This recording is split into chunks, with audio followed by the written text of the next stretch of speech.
I'm saying it's the BAD rolling with your man Snake E, aka the Liquid One, back in a very spicy.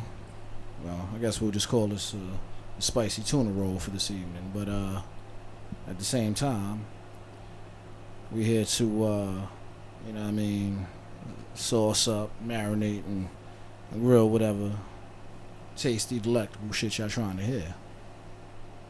I want some spicy tuna so bad right now because you said that. I think my man. Well, I'm not gonna throw his name out, but I think one of our favorite Irish bartenders at the spot that I work at next door, rather. I think he had a spicy salmon roll the other day, but I came in and I'm like, yo, what is that? I don't know. I just picked it up and ate it. And mind you, I had told him that I was taking the fam out to good old Chopsticks. Shout out to Chopsticks. Primarily the one in out now, what is that, Bay Ridge. They do good work out there. They definitely they do everything great. Sushi, shout out to them ribs. Them ribs, my nigga.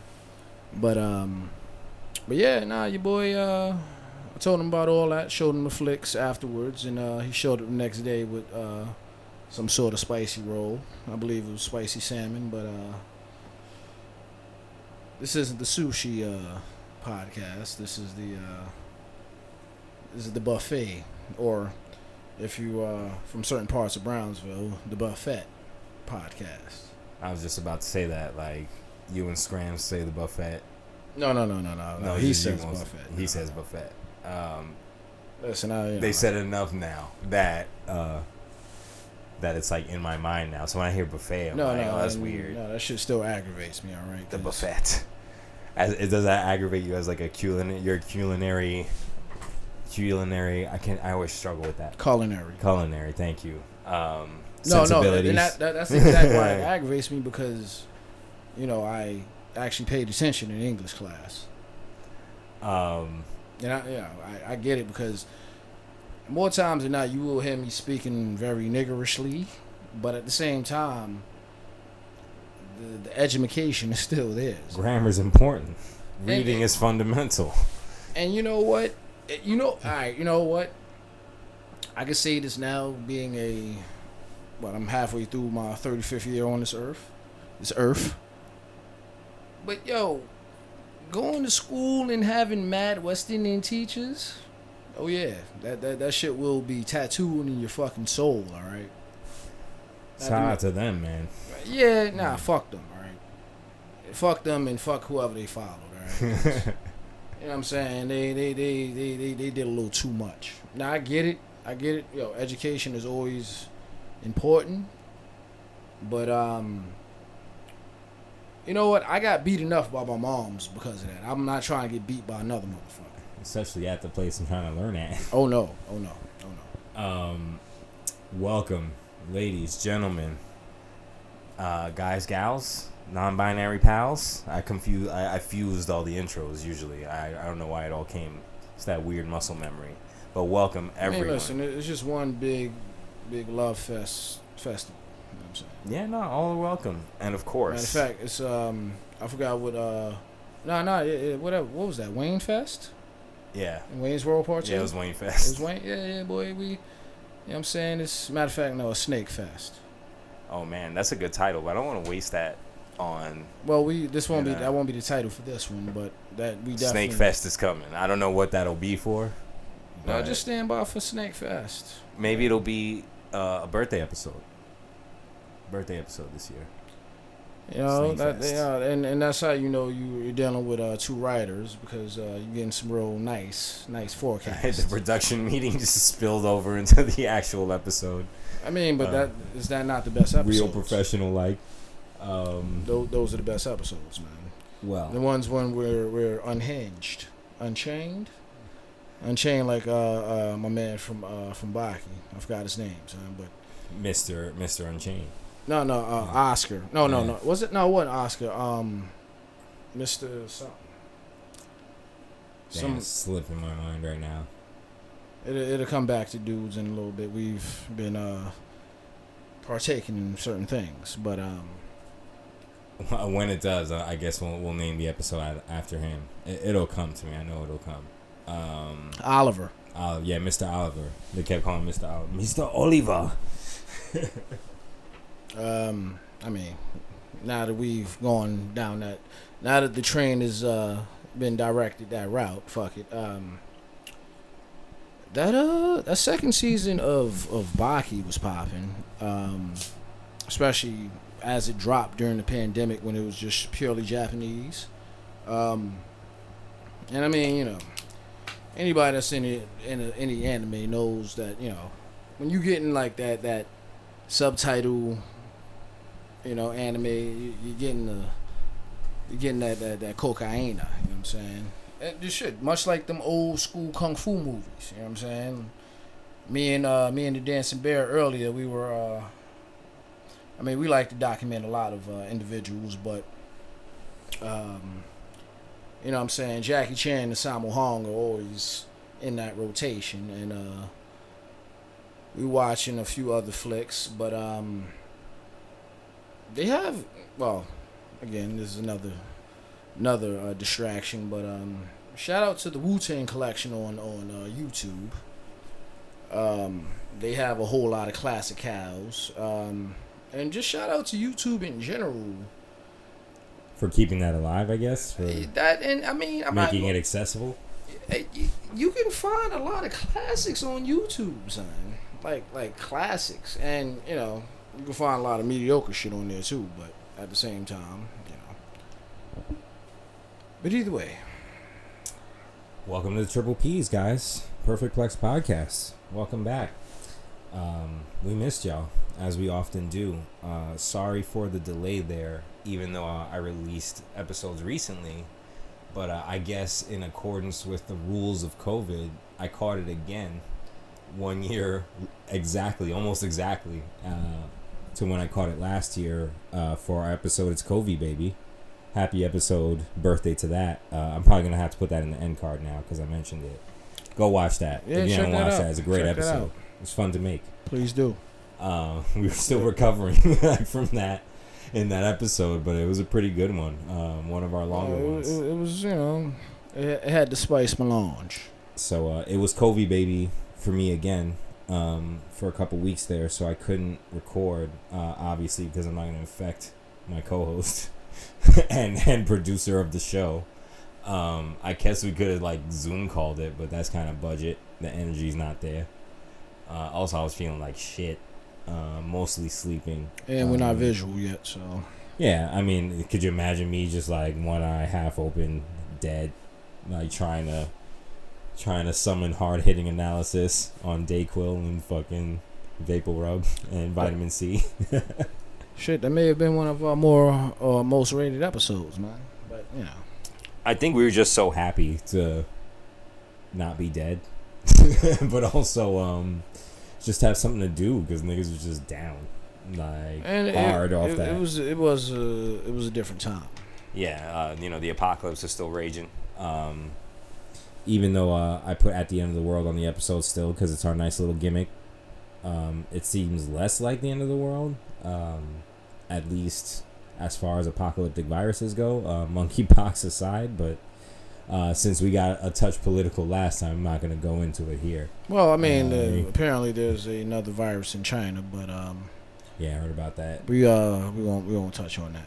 Yeah, that's too much right now. I'd rather talk about more whimsical things like Deshaun Watson, like enjoying his butt getting eaten and just not being able to admit to it. Or just not paying the right individuals to make sure that, number one, that's handled, and number two, no pun intended. Well, I mean, all right. First of all, booty hole, all the way intended. Booty hole licking and. All right, well, this ain't that type of cast. We're here now. This ain't that type of cast unless y'all want it to be. But that's a snake pit. Well, I mean, you know what? It has been quite a long time since we had a Need guests for that. Snake theater. We need guests for those. I mean, we do, but at the same time, we do need to reinforce that foundation. That's true. It's getting weak. True indeed. Got to go back in there with the I mean, listen, cement and fucking spackle and whatever. If we're trying to really hit the guest and the Patreons with that real hard edge, hard-esque, razor's edge shit, son, we gotta dive back into the pit. Yeah. We'll also procure some talent to get those gears moving. I mean, the talent has been procured. Yeah, when are they gonna get here? Basically, when can they be in the pit? Is the question. You see, that's probably not the best way to start that, but fuck. Oh no. You know what? Nah, it's been enough time. It has. Either way, you know, people like to talk a lot of shit, but you know, when you put a mic in front of them, you know what I'm saying, the vernacular seems to change up, but you know what I'm saying, all we're here to do is to That's odd, man, because and we talked about this with another bartender that we know. yes. About we know a lot of bartenders. Know a lot of bartenders, as you probably can tell by our drunken antics, but still waiting for that that one sponsor. Oh man, whomever you may be. Anyone except Georgie, please. Why should that be the only fucking one? Yeah, they send the gallon of Georgie over here. Nah. Don't do that shit, son. I won't even open that. Like, I swear to God, if y'all do that, I will drop that shit off in the middle of fucking Times Square, son. Oh man, you'd be like a saint. You'd be a saint. Right there on like the corner, like 45th and Broadway or whatever. Some shit. Like, first of all, you can catch me on the corner of 46th and 8th. Yep, that's another good corner for that. Yeah. Leave a jug of Georgie on the corner there. All day. A barrel full of Georgie. Well, first of all, you won't catch me on that corner, but I won't give you the real corner you'll catch me on, but at the same time. Well, you're just there to just make the drop off, you know. You're not to stay there. I'm saying, nah. Well, again, you won't see me. But at the same time, we still need those sponsors. Yep. Whether it be some liquor label, whether it be... Listen, if you're a hole-in-the-wall bar, come fuck with your gualas. Please, come fuck with your boys. You know what I'm saying? We will definitely bring you some business. Yep. Shit. I don't know about business, but some business. You know, record an episode in your bar. Make it cool. Yeah. You can kind of be like, forward all business inquiries to... yeah, we can record some low-budget Marvel shit in your bar. Why not? So, bars and bartenders. So, we're talking to our friend, this bartender, and we ask him if he wants to be on the show. And he says pretty much what most people say, which is, oh, I don't know what to talk about. I wouldn't know what to say. I'm not talented. Like, this and that. And I just responded the way I always respond, which is like, listen, like, we're recording this in like my bedroom. Like, I don't know what else to tell you. It's not like this shit ain't even soundproof, my nigga. Like, we've had so many people who said that. Again, the lost tapes that are constantly mentioned. We had a few guests, and and it wasn't even the liquor's part of it, obviously. Much in the way of drink champs, Nori and drink champs, he loosens his guests up. But even the ones that don't drink, like, as soon as they get into the spirit of it, they're, they're speaking, essays and shit into the episode. So, we're in the season of the snake, but regardless of that, it's always about the spirits. You know what I'm saying? And moreover, and more importantly, it's about the spirits that are, you know what I'm saying, influential. It's about the spirits that the positive spirits. You know what I'm saying? It ain't about just no BS. We want guests to come on and not only be themselves, but understand that there are platforms for them to say what they need to say and truthfully not give a fuck about it. Or give all the fucks about it, as long as there's passion, some level of, as Rena displayed, I'm talking about not giving a fuck in regards to the consequences. Oh yeah, or I mean, what consequences? Like, no, realistically, that's what we're talking about, because they feel as if, oh yeah, what if this gets out, or what if this or that, and or and the comedy within all that is like, and what we have to always explain to them is that we're not that, well, I don't want to say that, we're not big, you know what I'm saying, like, not remotely. For now. I'm saying, I mean, but shout out to the 35 of y'all. Let me do a quick interlude here. Thank you to whoever watched Go to Sleep Connor at the End of the World 200 whatever times. Shout out to y'all. I don't know if y'all are bots. I don't know if it was y'all amongst the 35 of y'all. 2 of you which are new according to the analytics. So thank you for joining. Thank you for welcoming. So wait, 2 new subscribers? Yeah, we were at 32 for a while. And then 1 joined, and then 2 more joined recently. So it's 3 more. According to sexy Google Analytics. Yes, 3 more. Look, see? Some math genius I am. So thank you. I don't know why y'all watched that so many times. I don't know what it is about that episode. I have no idea. Maybe it's the Connor thumbnail, because people enjoy posting that all over the internet. Seeing Connor asleep after Dustin hit him with the Shoryuken a few times. Well, I mean, so I can break it down if you want me to. Please. This is where business correspondent. What would I say? The light skin businessman. There you go. That's good for me. Light skin business. That sounds like a wrestler name, or like a wrestler alias, like your IRS and shit. All right. Well, first of all, sir, you know me long enough to know I need a better name than that, but we'll work on that, sir. Yeah, I'm just saying things. That's what I'm saying. We'll workshop. As for right now, it's just the swag correspondent. No, I mean and I don't even know if I want to put this on YouTube, but we just, for the first time in our lives, or our short podcasting life. It's long enough now, 2 years. Yeah, since we've broadcast. When we really went for it, Yeah, keep on it. Like I said, a lot of these conversations happen at the bar, unfortunately, folks. In case y'all didn't realize that shit, but a lot of great conversations happens at bars, so I don't know what to tell you. But either way, we kind of finessed the rhythm that is algorithm or algorithm.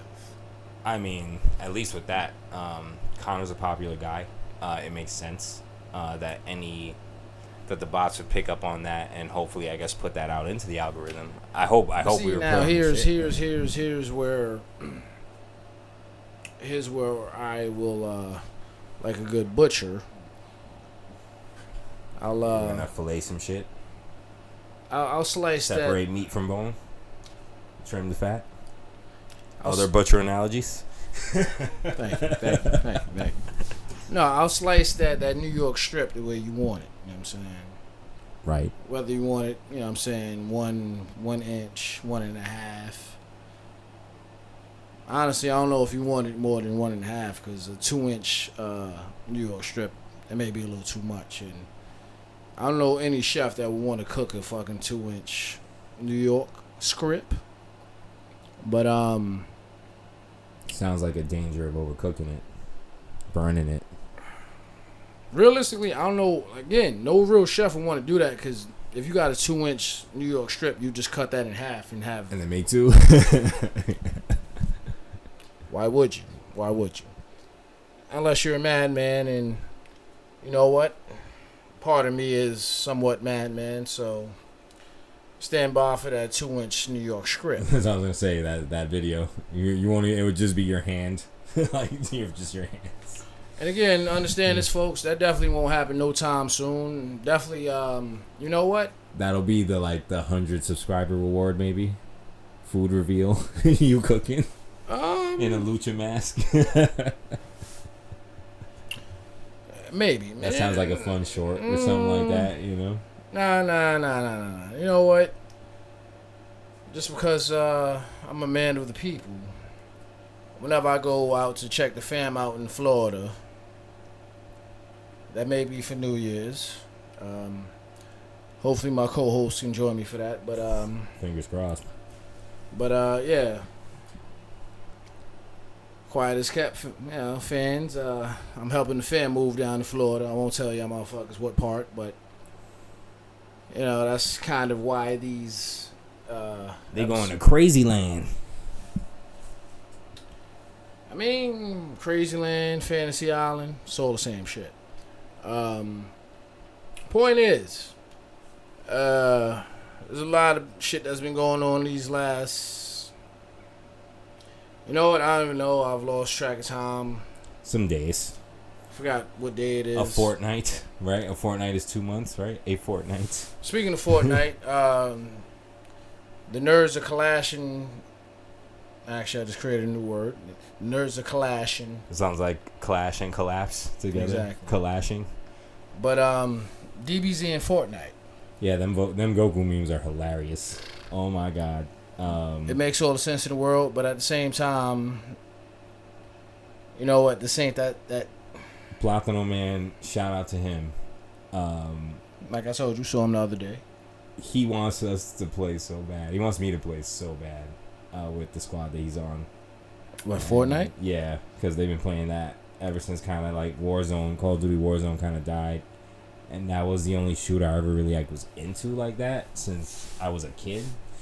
Because I was not into the other Call of Duties like that. Medal of Honor was cool, but that kind of fell off when Call of Duty took over. I like Doom and Fallout and shit like that. But that was the one I got into it during the pandemic because everybody was playing it. And before everybody was fucking cheating. For its worth, you and I.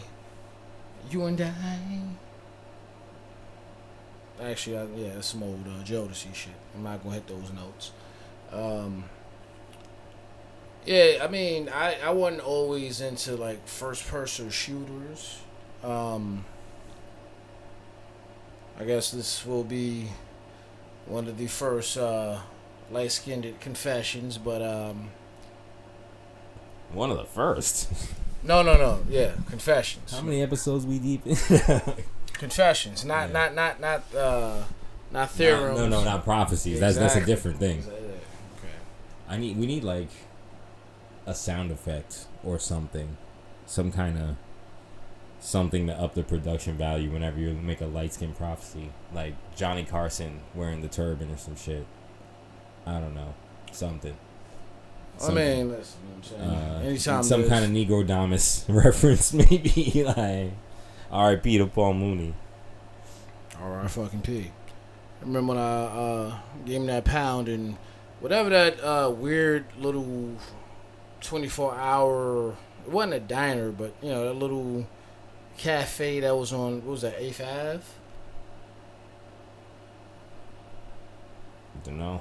I think it was 40 Deuce and 8th Ave, right around the corner, clearly across the street from all the jerk off spots, aka the pornos. Mm-hmm. Right across the street from Charlo's Bakery.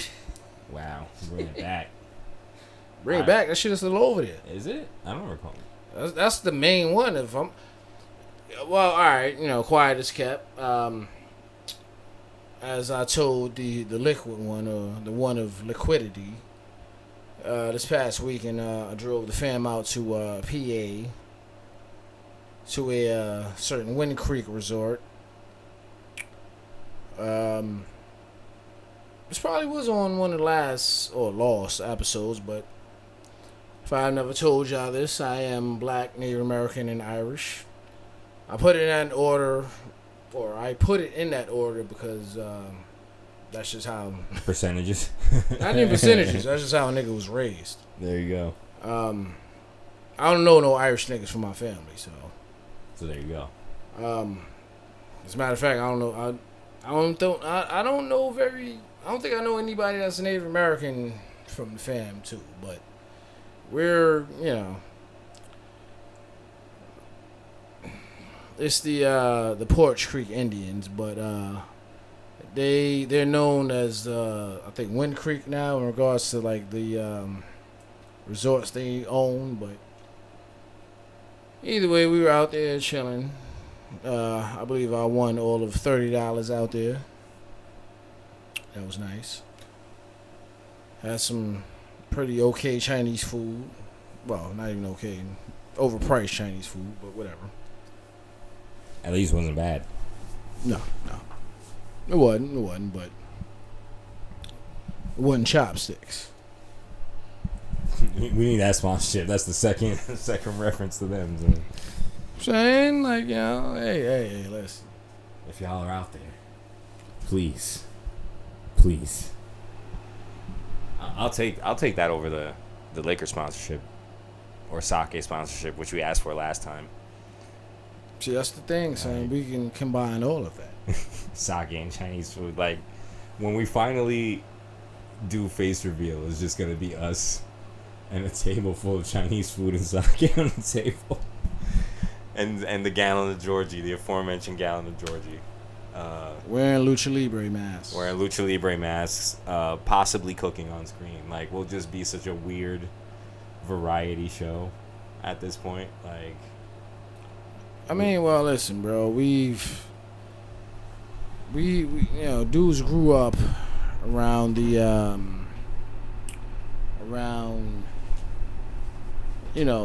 various stores like Associated, Mets, shit, even Pathmark to a degree, but that was the younger years, the what they would call the formative years, or the years where we were really punching knuckles to cement and really trying to carve our own niche or niche, however you want to pronounce that. But out here in these mean streets of New York,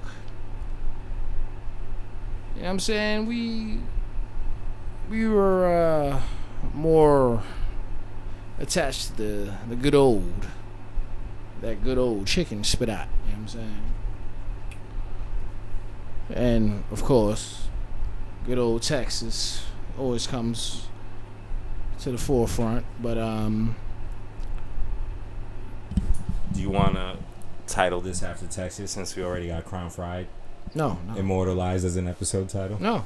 I like how this is just a workshop about future episode titles and not like a show. And I mean, or it's part of it, like you know what? I've dragged on a lot, but even though this is a very interesting. Talking about Texas is never dragging on. Okay. Well, before the Texas, because once you start, that's talking lore. Like, that's important. Okay, lore is important. Either way, giving the people what they want. To me, this it doesn't deserve that title. You know what I'm saying? Even though it's definitely a much more laxed and, like I said, long-winded episode. Now we need more. Well, you're about to go away for a bit. We got to give him. We got to give him a nice follow-up to, arguably, at least analytically, our most successful episode ever. All right. So you know what? Within that realm, a lot of foolishness, a lot of ridiculousness. A lot of shenanigans. So no. Look, so within that, the episode we record when I come back, that will be the Texas episode. Word. We need something. Because I would have had some sort of Florida influence. Either we eating like Texas as we record that, or we get our bartender friends on here just for that. And they're like, why is this called Texas? And it's like, well, we promised that we would call this episode Texas Fried Chicken. So I need to we need to the bartenders that we wanted to have on here, Lord. So stand by for that one, folks. I mean, maybe as a treat. This feels like a very jazzy episode, like you said, experimental. We're just kind of all over the place right now, which is fine. It's not a bad thing. I assure you, I have a format for this episode, ladies and gentlemen. Non-binary royalty. But we are recording this during that time, that sports time, with which, we're getting out of summertime and we're getting into really arguably the best sports season. You know what I'm saying? The fall. So that's right. There's gonna be a lot of, this, that. A lot of wishy-washy. You know what I'm saying? There's gonna be that one guy out there who's like, but playoff baseball, why aren't you talking about that? He's like, listen, fam, like, first of all, that hasn't even happened. Nah, we're not, okay? You be the correspondent. And you talk about it on your own show. Once again, more than likely they will make it, but if the Yankees don't make the playoffs, there will be no baseball talk. All right, you know what? If the Yankees make it, if they don't make it, and the Mets make it, we will talk some shit, because I'm not a Mets hater, unlike a lot of y'all Mets fans who are Yankees haters, but, clearly. I didn't hate the Yankees. My issue with them was that everybody expected you to be a Yankee fan, and I loved the Mets. That was the first game I went to. Well, you are from the Bronx. I get it. Trust me, I get it. Like, dudes would be shocked. Like, from other places, dudes from Queens would be like, "You like the Yankees?" Well, you like the Mets. They were shocked. So, you like the Mets? Why? Like, I'm just chill. Like, they're fun. Even when they're getting smoked, like 18-2 or whatever. And, everybody wants to root for the underdog. Exactly. That's what I wanted. Everybody loved the Yankees. And a lot of people forget that shit, son. 96, the Yankees were underdogs.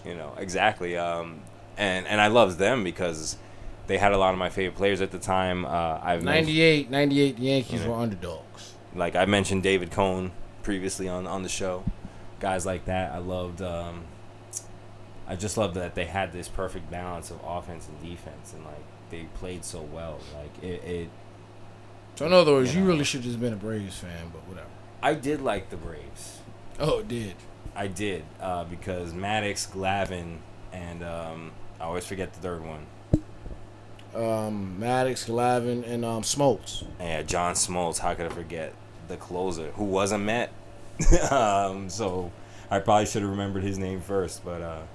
Those other guys got busy. But at any rate, they were surprised when I was, more of a supporter of the Mets. I liked the underdog teams. I guess to give you some lore on how it went. I think I mentioned this before, but just real quick, my mother wanted me to play sports. Like, she wanted me not playing video games and not doing all the weird nerd shit that I'm into. Like comics and whatnot, and she, thought I should, like, have a physical hobby, you know what I'm saying, like, whatever it was, taekwondo, like, I did that. I went to summer camp, which was essentially a sports camp most of the time, so I was playing basketball, I was, playing baseball, I was doing all these things, and I liked baseball. It was the first sport I played, it was the first sport that I felt like I was good at. Especially fielding, because it's so cool to, like, just kind of break up plays and be good defensively. I was always that type of person in sports, like, because if you're good defensively, they can't score, they can't win, and that's nice. That the helplessness they feel because they cannot win the game is truly a beautiful thing. So at any rate, my mother, when she could. May she rest in peace, would buy Mets tickets on the cheap because they sucked. And this was in between, let's say, I guess that would be 95. Yeah, like 95 to like 98. You would be able to get Mets tickets on the cheap, especially for Sunday games. When they started interleague play, and forgive me, rabid baseball historians, if I'm getting this wrong, but when they started interleague play, they really wanted fans to buy the tickets. So there were a lot of like cool Met Brave games, and there was a lot of cool like, oh hey, the Orioles are in town, and I liked the Orioles, and I liked Cal Ripken Jr. and guys like that. So we were able to go to those games on the cheap, and it was nice. Like you get good seats. That's the benefit of supporting a loser team. You get great seats, and we got great seats, pretty close to the field. We could watch the game. Like, it was nice. It was a nice bonding experience. Baseball is fun. I guess I can see why America considers it its pastime, or it used to anyway. It's really football, but classically it's baseball because it brings families together. It's like a fun, easygoing kind of time. You might catch a fly ball. It's great. As an adult, it's great because I was finally able to get drunk and really appreciate it. Like, and be like, oh, okay, this is why a lot of these dudes are out here in these kind of conditions just to watch baseball. Yeah, because it's kind of built for that. Yeah. So the Mets, like that's how I developed that, and eventually they started like getting better and better as they finally got to those contending teams of 98 to 2000. That, and you're a natural antagonist. But oh yeah, no, I live for that sports drama. I live for that. Why do you think I cheer for teams like the fucking Denver Nuggets so goddamn much, and the Rockets, and all these cursed ass teams, I mean, my beloved Indiana Pacers, like so. And at some point, we have to do that Pacers episode. So. Oh goodness, what? Yeah. Like just talking about the lore and why I support them, or just do we do like a? No, it's gonna be some 30 for 30 shit. So. I guess it's the equivalent of Scrams, like extolling his love for the Lakers when in the Scram page. Go watch that. I guess. Right, but even within that, you know what? Like, the only reason that shit is funny is because of Russell Westbrook, son. Your shit is way more painful, son. It is pain, because Scrams got to at least taste like championship glory. Like every team except the Houston Rockets, and even when they won those chips, I just liked the dream. I wasn't really so much a fan of the Rockets. No, you was a Kenny Smith fan. I guess. No. Well, I say that jokingly, but no, you were, and I liked how he shot. Like I loved when he would hit those heartbreaking like shots. Like your main dudes was the dream, and definitely Mad Max though. So. Yeah, Mad Max was he was out there. I loved how he played. I only can say that, folks, because there's been various off-air conversations about those two niggas, but well, those are the ones I cared about. Like the others, I say Kenny Smith jokingly, but he was mentioned. Well, him and Otis Thorpe. Well, in the years since, obviously watching him on Inside the NBA and all that, and seeing snippets of his like camp tapes and shit. Right. His basketball mind is so cool. Like, shout out to Queens. This nigga knows what he's talking about. Like, they try to really clown him. Oh, you only got the one ring, Kenny. Like, do you wake up and thank the dream every day? The only the two rings that he blah, blah, blah. The only one that clowns him is Shaq. Yeah, because he can, No. He does that because Kenny beat him. That's the only... Yeah. And Shaq is still mad. I would be, too, if I was Shaq. Yeah, Shaq is a grudge-holding ass nigga. And then even that is because... And he's right, because he's like, yo, Kenny want to talk like he's a fucking legend, and... All right. Like, up until, 08, 09... He held the finals record in regards to 3-pointers in the game. Which, that's not nothing. Okay. That's definitely a high-pressure, high-stakes especially since you situation. went on to sweep that series. Now, clearly, that had nothing to do with Kenny Smith. Well, in the other games. But at the same time, it's just cool, like, to see... who is really passionate, for the game, and who is good at it and just plays it and makes money, and you know, they fuck off and live their life, and nothing against that. It's just cool to see basketball minds like continue to share that value and that knowledge that they have and the things that they learned on the court. Because I could be a basketball know-it-all asshole I want and watch all the YouTube videos that I want and do all this analysis and research and whatever. Right. But he was there. I'm never going to be on the court in no way, shape, or form. Like not on that court. Not on the NBA court. That's what I'm saying. Like, it's not the same. Listen. I can envision it. You still have a shot to make it to the 3-on-3 or the big three, rather. Nah, I'm not trying to see my son Mohamed Abdul-Aruf or whatever. Like, or well, first of all, I didn't say you'd be a starter, but you can still make it. Not trying to see fucking Larry Hughes or whatever on the other side of that court because they're gonna make me guard him. So. Alright, but not trying to play against Corey Maggette getting yammed on. Well, you can still make it. That's all I'm gonna say, sir. If I get to play against Cube, then sure. All right, well that's the celebrity league. That would be hilarious. But and then watch this nigga just J me up all night. Oh yeah, he's gonna try. On some old man shit. Messed around the court. Who you said? Yeah, fucked around got triple doubles. Son. I'm gonna be over there mad because he really did. Fuck you, nah. You at least send his shit one time, or like at least hit him with like 2 good J's. Yeah, just him with the dream shake.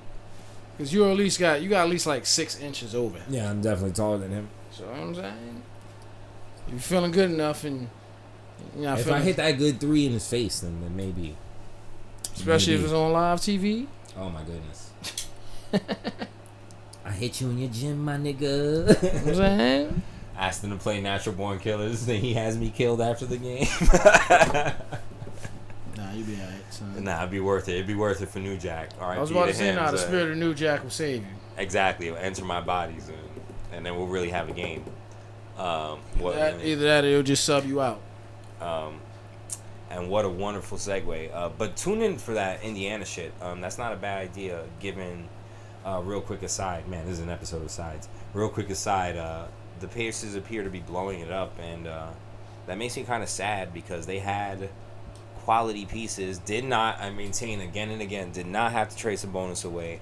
It's great that they got Halliburton because he's a great player. No, they had to. They wasn't trying to re-up on brother Taz. Yeah, but it's fucking stupid. It really is, because that type of player is the type of player you need, foundational piece. They weren't able to get... I'm not going to get into it too hard right now. The point is you had a foundational player. The type of you player, already gotten too hard into it. You had the player you were looking for. You know what I'm saying? Like, Vic wasn't going to be it because he's paper mache, whatever. At least at the time. Donnie Walsh is what, VP? Yeah, he's still or president of basketball operations. But Donnie Walsh is still there. I'm pretty sure he is. And that's if how not, bad, that nigga at least has a say, like, in what goes on. And that's how bad the fucking Mike Dolan situation was, that he chose to go back to the damn Pacers, even though he probably easy felt, check. No, even and he felt like, yo, you could probably ask him like, all right, he knew shit was whack, but it was way better than whatever he was getting on the Knicks. Yeah, because they didn't believe in him, even though this nigga was making these ill-ass moves, amnesty and all that aside. True, but here's why I bring that up. But even then, like, it was rocky then. They were trying to get him out at that time, so those decisions began on him. Here's why I bring that up. Here's why I bring it up. You know, Donnie Walsh, all right, because as you all know, I am a goddamn Knickerbockers fan. In some ways, they deserve that name of the Knickerbockers, but not during the Michael Ray Richardson days. But now, yeah, they definitely are. Well, no, they're recovering. Either way, as a former client of mine called them the Baby Knicks. I like the Baby Knicks. This version of the team is kind of promising. If they don't fucking, and we'll get into this later when we're talking about terrible trades. As long as they don't blow it up and trade the wrong guys away. Sorry. So you were saying? And by the right guys. Yeah. There's only 2 of. Well. For me, there's about 3 of them. As a Knicks fan, I'm gonna tell y'all right now, and we're gonna finish that Indiana thing. I'm gonna just put that aside for now, okay? Like, no. I mean, that shit bothers me, right? Like, we're infusing shit because it's the preseason. Yeah. You already got LeBron going against fucking Chet Holmgren, which was funny because you see how clearly LeBron is getting old and how Chet may not be the one that they need, but it's OKC, but they're a good team on the low. Like a nice youthful Josh Giddey and SGA is a nice combo. It really is. All right, but what else is new with OKC? Yeah, no. Just put a thumbnail in that. We'll get back to that. That'll be, I guess you could say, in a lot of ways, this is a precursor to the preseason and also the NBA season and what things are kind of shaping out to be.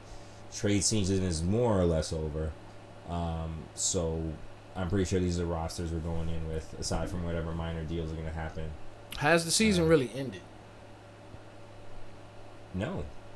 Because there's a lot of guys still kind of just out there. I'm just talking about from last season, bro. Like, all right, yeah, the Warriors won the championship, but did the season really end?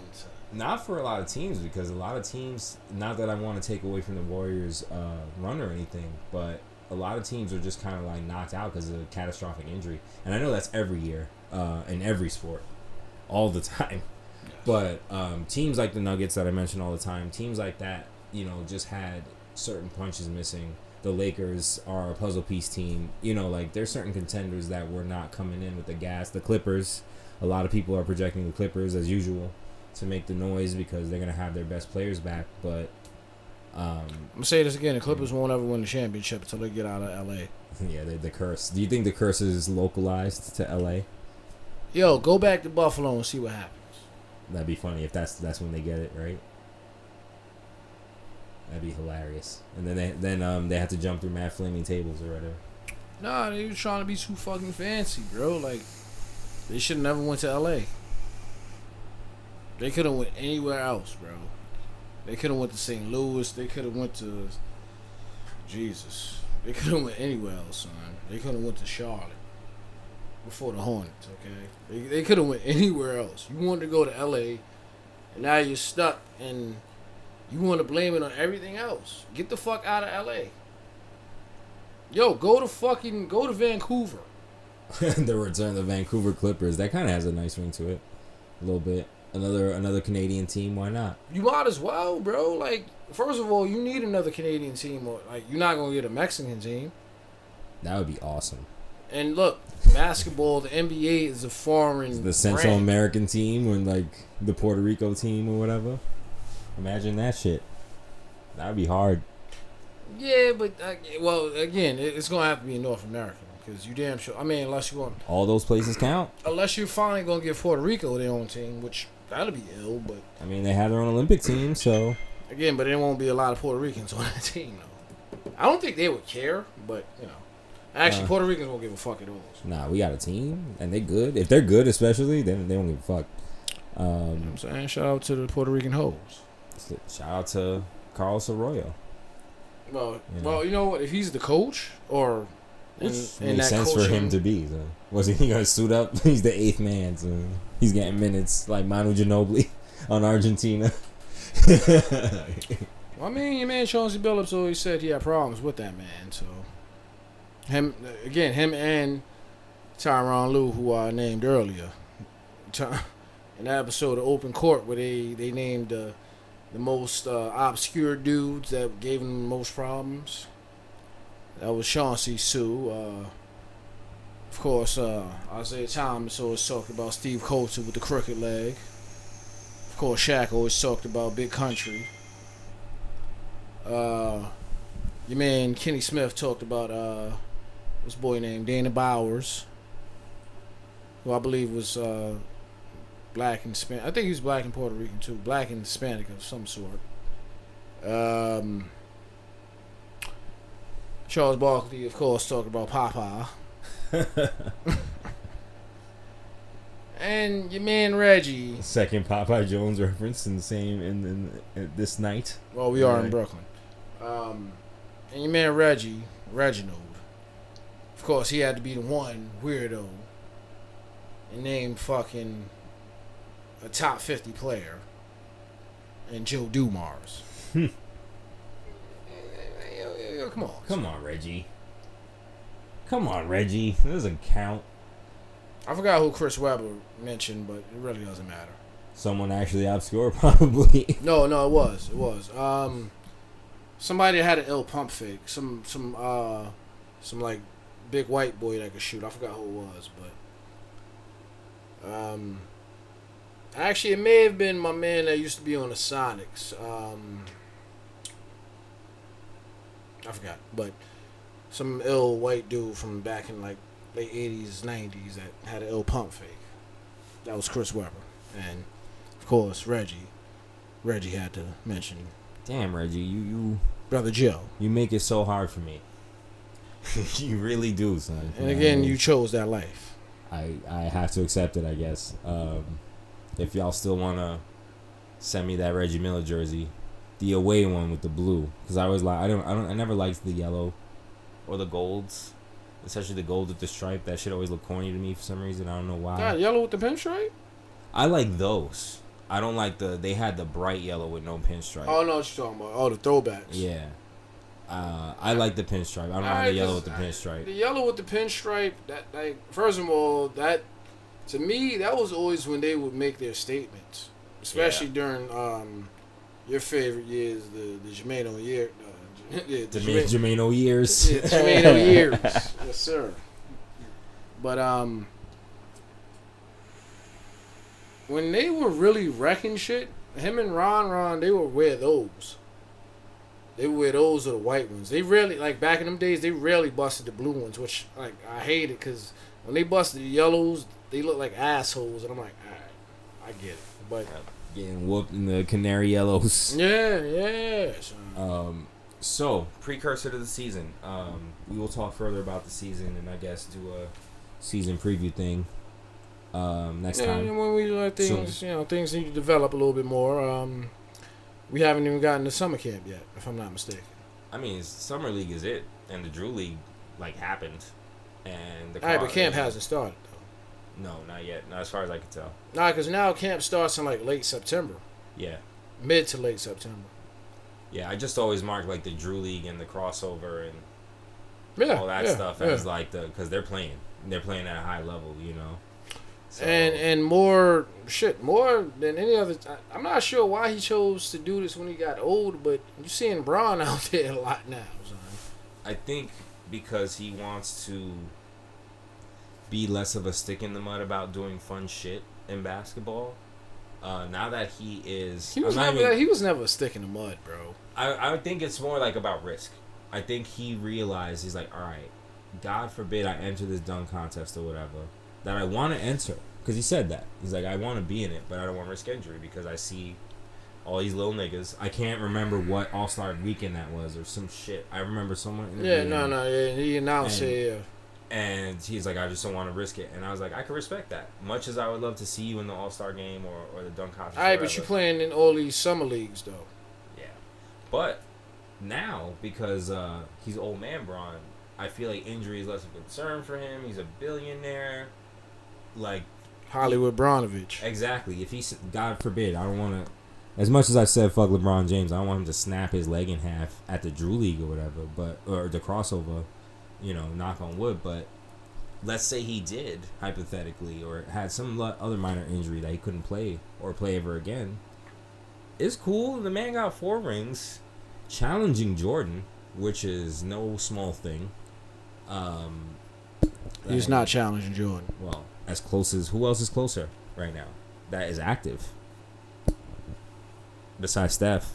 There's several different conversations within that, and I mean, we can have those, but the reality is LeBron on one end of the spectrum challenges Jordan. Kobe on the other end challenged Jordan. If you combine both of them niggas, they still weren't Jordan. But sadly, I had to concede that battle because, Kobe's knees, melted. And so it is his shooting wrist. So, I mean, we knew that even though the will and the fire was still there, because it always would be, he wasn't gonna bust out at least 5 more years. Had he, if he was, because Oh, I'm stumbling over my words right now. When they were calling him Vino and shit, and this nigga was balling, like old man Kobe balling, I was like, he could do this for a couple more years if he wasn't already fucked up. It's like Stone Cold with the double knee brace, you know what I'm saying? Like, he wasn't able to do beautiful suplexes anymore because he wanted to risk it. Blow your knee out. Whatever. You know, so that's what I mean. That's why I feel like Bron is more brave about talking about what he wants to do. He wants to cement his basketball legacy as someone who wasn't, like, lame. It wasn't just about winning. No, and then he's one of the few athletes that can, you know what I'm saying, walk out or ride out in the sunset. The man wants to play with his son. Like, how crazy is that? No. He said he's going to. He's going to, which is why he signed with, you know, this money that he signed or whatever. I mean, well, first of all, that has nothing to do with the Lakers. Like, he signed a 2-year deal just because. Where the fuck else is he gonna go? Also, that's what he has always done, which I feel is smart. You know. Well, yeah, 2-year deals with the player option. That's sexy to me because you get max money. Yeah. And prove that you're that indispensable, especially being who he is. Of course, they're gonna fucking give you. Because of his brand, because of who he's playing with. Like I said, son, where the fuck else was he really going to go? Who was he really going to go play with, son? Besides home, I couldn't tell you. And there's nobody at home that he wants to play with. K-Love? I mean, he got the defense he likes on his teams, but not really the scoring. Especially since they're trying to get rid of Colin Sexton, because they like old boy better than him. He would have had, honestly, probably the best big man situation he's ever had. And he could just be the point guard to them two trees. Yeah, but at the same time, and all the other sides they got. Like, K-Love is just kind of there. No. You know what I'm saying? Again, LeBron from 2018, yes. LeBron now, no. Nah, because he still would have to carry that team. He would have to shoulder the load so much. Again, if you still had... Like, even if any of those dudes had a breakout year, like, it's just not... It's too much for him. If you had Kyrie... Shit, even if you still had, like... If you brought back Deion Waiters... Wow. LeBron, I mean, I don't know if that's enough. Well, with that big man lineup, with K-Love, with maybe a Rubio, and maybe like another gunner, with Deion Waiters, LeBron might take that because, like I said, that big man lineup in the East, you're not beating that. The Cleveland fans are going to be highly upset at you in the chat or in the comments. They're probably screaming players right now at us. For saying what? Shit, that's true? All right, first of all, son, and now I may be jumping ahead, but clearly they don't appreciate that championship in 2016. Motherfuckers is talking about, yo, fuck them hoes. Free Deshaun. Word. Immediately before the man even stepped on the field. So clearly, that Cavaliers championship didn't mean that much to y'all, son. Yeah. You still say, like, they're still waiting and Well, they got one Xbox achievement, right? And getting the Cleveland finally the championship. But that doesn't matter, bro. They have to get the cursed team. If it's not their the championship, if it's Cleveland and it ain't the Browns, it don't mean shit. Nothing. Like, all right, now look, they switched their names up. It's the Cleveland Guardians now. Oh yeah, I forgot. So it had to be the Browns forever. So I'm sorry. No. The Browns to the Browns. The Indians became the Guardians. Oh, okay, there we go. And Washington is the Commanders, right? Jeez.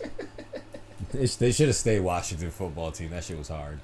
They had way more presence and identity and personality. That shit was super hard. The W was cool. The WFT, that shit was hard. They was playing good. Speaking of which, I almost that wasn't the first defense I drafted earlier.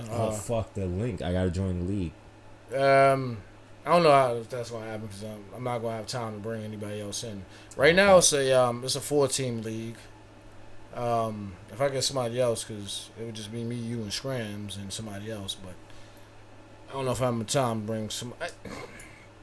I got a couple of guards, but whatever. It takes doing to put that shit together. That's why I just joined a couple of public leagues, or I joined a public league today. I'm gonna join another one, but first defense I drafted was the Ravens because they're overdue for one. I almost got Commanders, but I'm not gonna lie to you, son. Whoever I was drafting against clearly didn't know what the fuck they was doing. So I was able to draft the Ravens defense first, and like 2 or 3 rounds later, I was able to get the Buccaneers defense. Oh shit. So we'll see how that goes. I'll definitely do another public draft. If you want to do one, sir, it's easy. Just go to I'm promoting for somebody else, but fucking. We're not sponsored. But that Not getting money for ESPN, this. that ESPN fantasy app. There you go. It's classic, and Make sure you speak it directly into my ESPN fan. Oh, I gotta do the commercial voice. ESPN fantasy app. well, I mean, Available on iPhone and Android. I haven't had too many fantasies. Available fucking with them, today but, at the Google Play Store. I do have a squad, son. So we'll see. Definitely gonna do another squad. So we'll see how that goes. Are we gonna do another basketball league? Does the crack return? Even though the fix was in on the last one. I mean, I think you just answered your own question. Nah, I'll do it again. I beat these niggas anyway, even when the fix was in. Well, I mean, Even when the fix was in, I beat them. So. well, this will be my 3rd time with them. So now I'll have to have that chip on my shoulder. I think it's time for And it's my mans. vengeance. Yeah, Nah, cause you seen the squads I've had, son. I'm saying there's some real injustice like on your end, man. Yeah, well, you know what it is? It was just a lack of paying attention and focus on my end. Still, you had a squad. Squads. Despite that. Squads. Squad up. But, we'll see, man. What? The fall is definitely due with season, so we'll see. So actual basketball, real quick. The only reason that I wanted to bring it up was more terrible Kevin Durant trades coming up. Pretty much as we discussed last time we talked about this. All the teams, 4 teams? Phoenix, Miami. Who else he said that he wanted to go to? Phoenix, Miami, who else? I mean, that was it. I feel like there was like a 3rd team or some shit. Who he said he wanted to go to. Yeah. There was like a 3rd team. I can't remember the 3rd team. I mean, right really, now. it was just Phoenix, Boston. But Boston was like the most recent. Yeah. So that's the 3rd team I'm probably thinking of. Yeah. Because that began that whole like trade Jalen, trade Jason. Maybe trade, Philly. Maybe Philly. Maybe. But imagine that shit. Anyway, so it is somewhat apparent that and Toronto. There we go. That's the other one. But they don't want to give up Scotty Barnes, which is some shit. But I get it because Scotty's really good. And they got a nice. You have to give up Van Vliet for that too. They got a nice team. They don't want to get up Freddie. I was like, for all that, you might as well, because then you have him, Freddie. You still got this. You got guys. You gotta get Freddie up. They're not gonna have Freddie and KD. So. Yeah, Freddie's their best guard.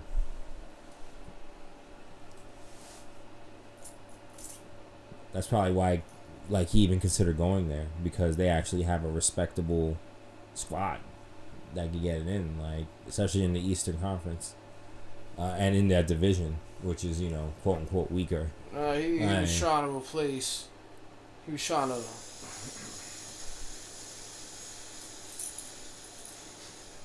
Trying to revive the Kawhi magic. No. KD was. He was just trying to find a replacement for the real light-skinned point guard, or the light-skinned point guard. I imagine the 4-time champ, 2-time back-to-back MVP, 1-time unanimous, Finals MVP, 2-time scoring champ. I don't know how many time All-Star. Many. At this point, known as the greatest shooter ever. And every time he makes a fucking 3-point shot, he's increasing that fucking record. Yeah. Many of those threes he makes like running away.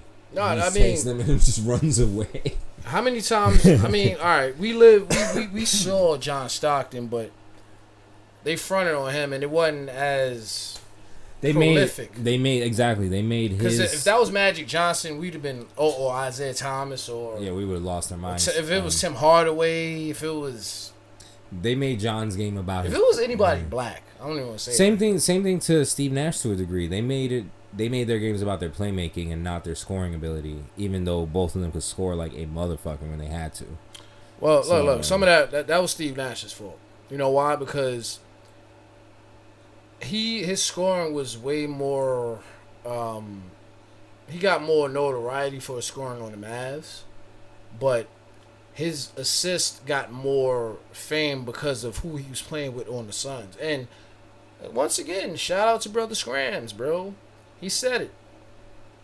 Once this dude got to the Suns, it wasn't all finesse. You got Amari Yam, you got Steve Nash setting Amari up for he yamming on niggas. Then you got fucking Joe Johnson. Then you got fucking Q Rich. He's shooting threes, but he then has so many options. Also, he innovated on that running into the paint and then running back out. Yes. Which fucked defenses up so hard. But it didn't work until he got to the Suns. Yeah. Also, he knew the value of in becoming a 50, 40, 90 player. No, he had to become that for the Suns to really be. He had to be the driving force. Exactly. So he had to become that efficient. The beauty of 7 seconds or less, is him doing that and then them having to foul him before he either gets the shot up or makes the play. Him understanding that he had more of a scoring load on the Mavs, but he had to carry the Suns team. You know what I'm saying? Yeah, he was the soul of Exactly. that team. So, even though they could win without him, they really they could score, but they weren't scoring the same way without him. Yeah, it was their talents weren't collected in the same way. No, they were just kind of shelling you. And Leandro Barbosa was just outrunning whatever guard was defending him. And that's any Mike D'Antoni team, son. Yeah, which is why, look, I'm a little mad because had we had him coaching Starberry, those Knicks teams would have been way fucking different. Now, again, we wouldn't have been stopping anybody, but Starberry under D'Antoni. Yeah, just averaged 38 a game one time. That'll be that 38 and 8. No, Starberry. He would have been Westbrook. He would have averaged that 30 that triple double. Yeah, but it probably would have been like if it's Starberry, we're talking 28, 10 and 10. But hey, that's crazy. But we're descending into old man talk. So we're gonna be in here now. So terrible sports talk is always old man talk. True, especially when we're involved. But the reason why I really thought about this is because earlier today I saw a terrible trade. It wasn't terrible. It just was kind of incomplete. News coming out today that both the Hawks and the Bucks and some other team I can't think of right now. I guess I can never remember third teams tonight. Well, first of all, that's because these trades are null and void, as I told you earlier. Yeah, but and which is why we're hearing about them now. So and again, folks, that's to give you a little insight as to the conversations that happen 24 hours a day with us and whatever group chat or private meetings we have after work at the bar on some Stephen A. shit. You know what I'm saying? We talk about this shit all day, every day, unfortunately, because we have to. But yeah, the brother man hit me with a text earlier in regards to various different trades. The main one involving the Durantula. I'll say that because I know he hates that fucking nickname. Hates that shit. I don't give a fuck. I always thought it was awesome. He should have ran with that. The Slim Reaper is kind of stupid. That's him trying to be... He got rid of that one too. He didn't really do that. Yeah, because you know why? Because he's a fucking nerd, son. And I don't say that in a bad way. I say that in the other end of the spectrum. Yeah, he's a basketball-aholic. Cool.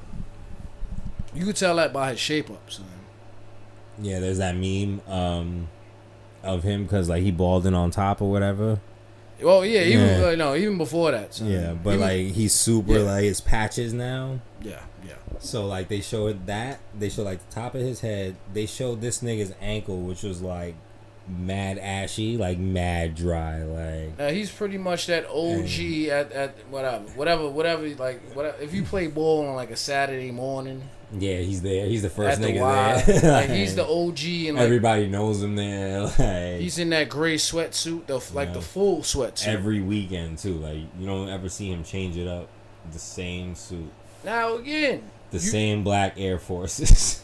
if you're a real competitor and a real baller, as soon as you see him, you know the type of game you're gonna get. A real physical, like OG type game, boy. You ain't gonna just beat him, son.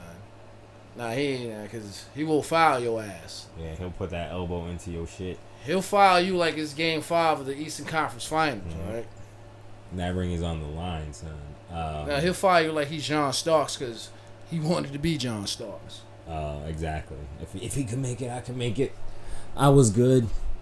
I was a contender. Now you sound like a boxer, but whatever. So yeah, KD trades. So Atlanta and Milwaukee, apparently fielded offers to Brooklyn for Kevin Durant and or Kyrie, because even if he is insane, Kyrie is still a good piece to any relative contender, especially one that needs him in the postseason, that just needs that firepower and ball handling ability. I forget exactly what Milwaukee offered, but Chris Middleton wasn't in the deal, so I was like, what's the fucking point? Immediately, I was like, what's the fucking point?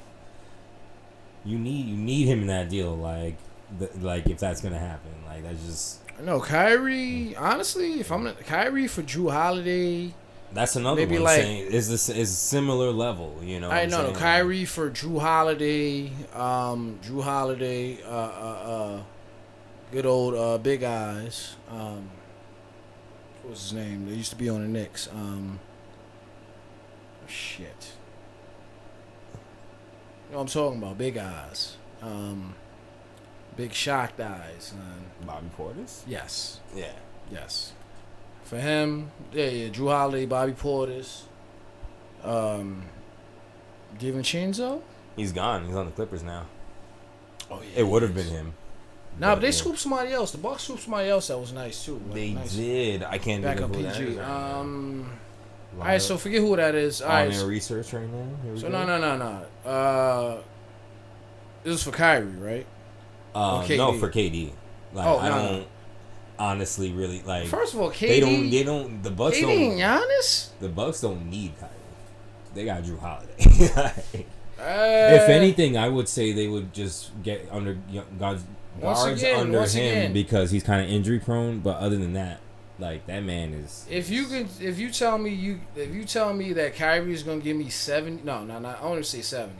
If you tell me Kyrie's gonna give me 55 games, I'll take that trade, son. For Drew? Yes. Word? Yes. I don't know. If you tell me Kyrie's gonna give me... I don't know if I give up that level of defense. No. You tell me... like, for Kyrie's. Well, we're not in a defensive league. Not wrong. Plus, we can find big men to secure the paint. If you tell me that Kyrie is gonna give me 55 games and the postseason, I don't even care about the regular season. If you're I was about to say, if you're there in the postseason, 80% of the postseason, then that's something. With Giannis, yeah, that's something else. You're not stopping that. All right, here we go. Grayson Allen, Antetokounmpo brothers, Marjan Beauchamp, I guess who they just drafted, Javon Carter, Pat Connaughton, AJ Green, George Hill, Drew Holiday, Serge Ibaka. I forgot he's on his team. Brook Lopez, Sandro Mamush Kalashvili. God, I know I killed that. That was horrible. But he is also, I guess, a new draft pick. Wesley Matthews, still in the league. God bless you. And you got a ring now, too. God bless you. Okay. Chris Middleton, Jordan Nwora, who's a good player, Bobby Portis, and Lyndall Wigginton, which is a fantastic name. So, yeah. I guess you would have dealt Grayson, although they seem to like him. No. Let them keep Grayson. You know, one of these young boys, but you know, it would have been Dante, but he's gone now. So there you go. No. For Kyrie. Just for Kyrie. No, for Kevin. I know that, but I'm saying for Kyrie. 'Cause at this point, I'm looking at Kyrie. I guess maybe I got to do the Drew thing. Because realistically, there's no package you can give up for KD. I'd be highly skeptical, man. For KD, for Kyrie, man, for them, you would just have to give them Chris and like a bunch of picks and another two guys. No. I'm making shit. You know me, bro. I'm a fair-minded individual. All right. I'm letting them keep Chris. Again, this is for Kyrie. Because again, there's no package you can put together for KD unless you're involving Antetokounmpo. So, I don't believe that. Chris Middleton is a good enough player to be in that deal. He's the centerpiece of that deal. He is, but without him, then there is no deal. That's not because Giannis is untouchable. You know that. All day. But the Bucks, they're a contender, so their picks aren't going to mean shit. They're always going to be like late draft. Well, it'll mean shit to the Nets because it's tradable assets. That's all. What they need right now is that they need capital because they have nothing like right now. But again, that's why I'm because they clearly got to blow it up. Let's face facts here. That's why I'm keeping it realistic and just saying Kyrie instead of KD. Okay. For Kyrie, in regards to the Bucks, if I'm the Nets, I don't try to swindle these niggas. I don't want Chris because I know I'm not going to get him. Son. Not for Kyrie, no. No, and even though you may make them a super team, fair enough. Fuck it. But for Kyrie Irving, in regards to the Bucks, if I'm the Nets, I'm taking Drew Holiday. Like I said, Drew Holiday. You know what? Yeah, I may take Grayson. Drew Holiday, Grayson, Bobby, and like 2 draft picks. First rounders, clearly, but. And we see what's up, man. Because you know why? Drew Holiday and KD works way better than Kyrie and KD, son. And then you have Bobby Portis, who he can play anything from the center to the power forward. And Grayson. According to the trade machine, Bobby can't be traded. He has no trade clause. Yeah, I know. Because he just read up. Oh, are we just fantasy booking right now? No, he just read up for like, 2 years? I know that he read up whenever. No, he read up. Him and Pat can't be moved right now. Nah, Bobby, I know he read up after he won the chip because they released him, then re-signed him. And Giannis because he's on his max deal right now. Well, yeah, again, the Bucks won't ever include Giannis in any deals. Definitely not. I'm just talking about just money that they. That's the most money they have on the books. Now, if we're being real, Chris Middleton probably will be the one that is either dealt or, if he does. There's talk about like his contract right now. So, well, for context, listeners, he's making $37 million this year, which is nice for him. Good for him. He definitely worked for that, for sure. And like, if we're being real, like, yeah, he wasn't the Finals MVP, but he damn sure was the playoffs MVP for that championship run. He's their closer, so that's why I'm like, yeah, they're not getting rid of him because Giannis won't want them to get rid of him, son. No, not at all. And also their two unless again, like I said, Kyrie would fit perfectly with this dude, son. But I don't see Kyrie in Milwaukee. Let's see. I'm trying to make this deal kind of happen in a trade machine without using Chris Middleton's. Pretty difficult. So far, I have Brook Lopez. So let's do that. Kyrie for Chris. Then. Fuck it. Okay. Because, not even in like a fantasy world. Like, to me, both of those make sense because both dudes, they go to... They go to situations that work for them. Chris Middleton's game kind of does mesh a little bit more with KD's, and Kyrie's game meshes a little bit more with Giannis's. So,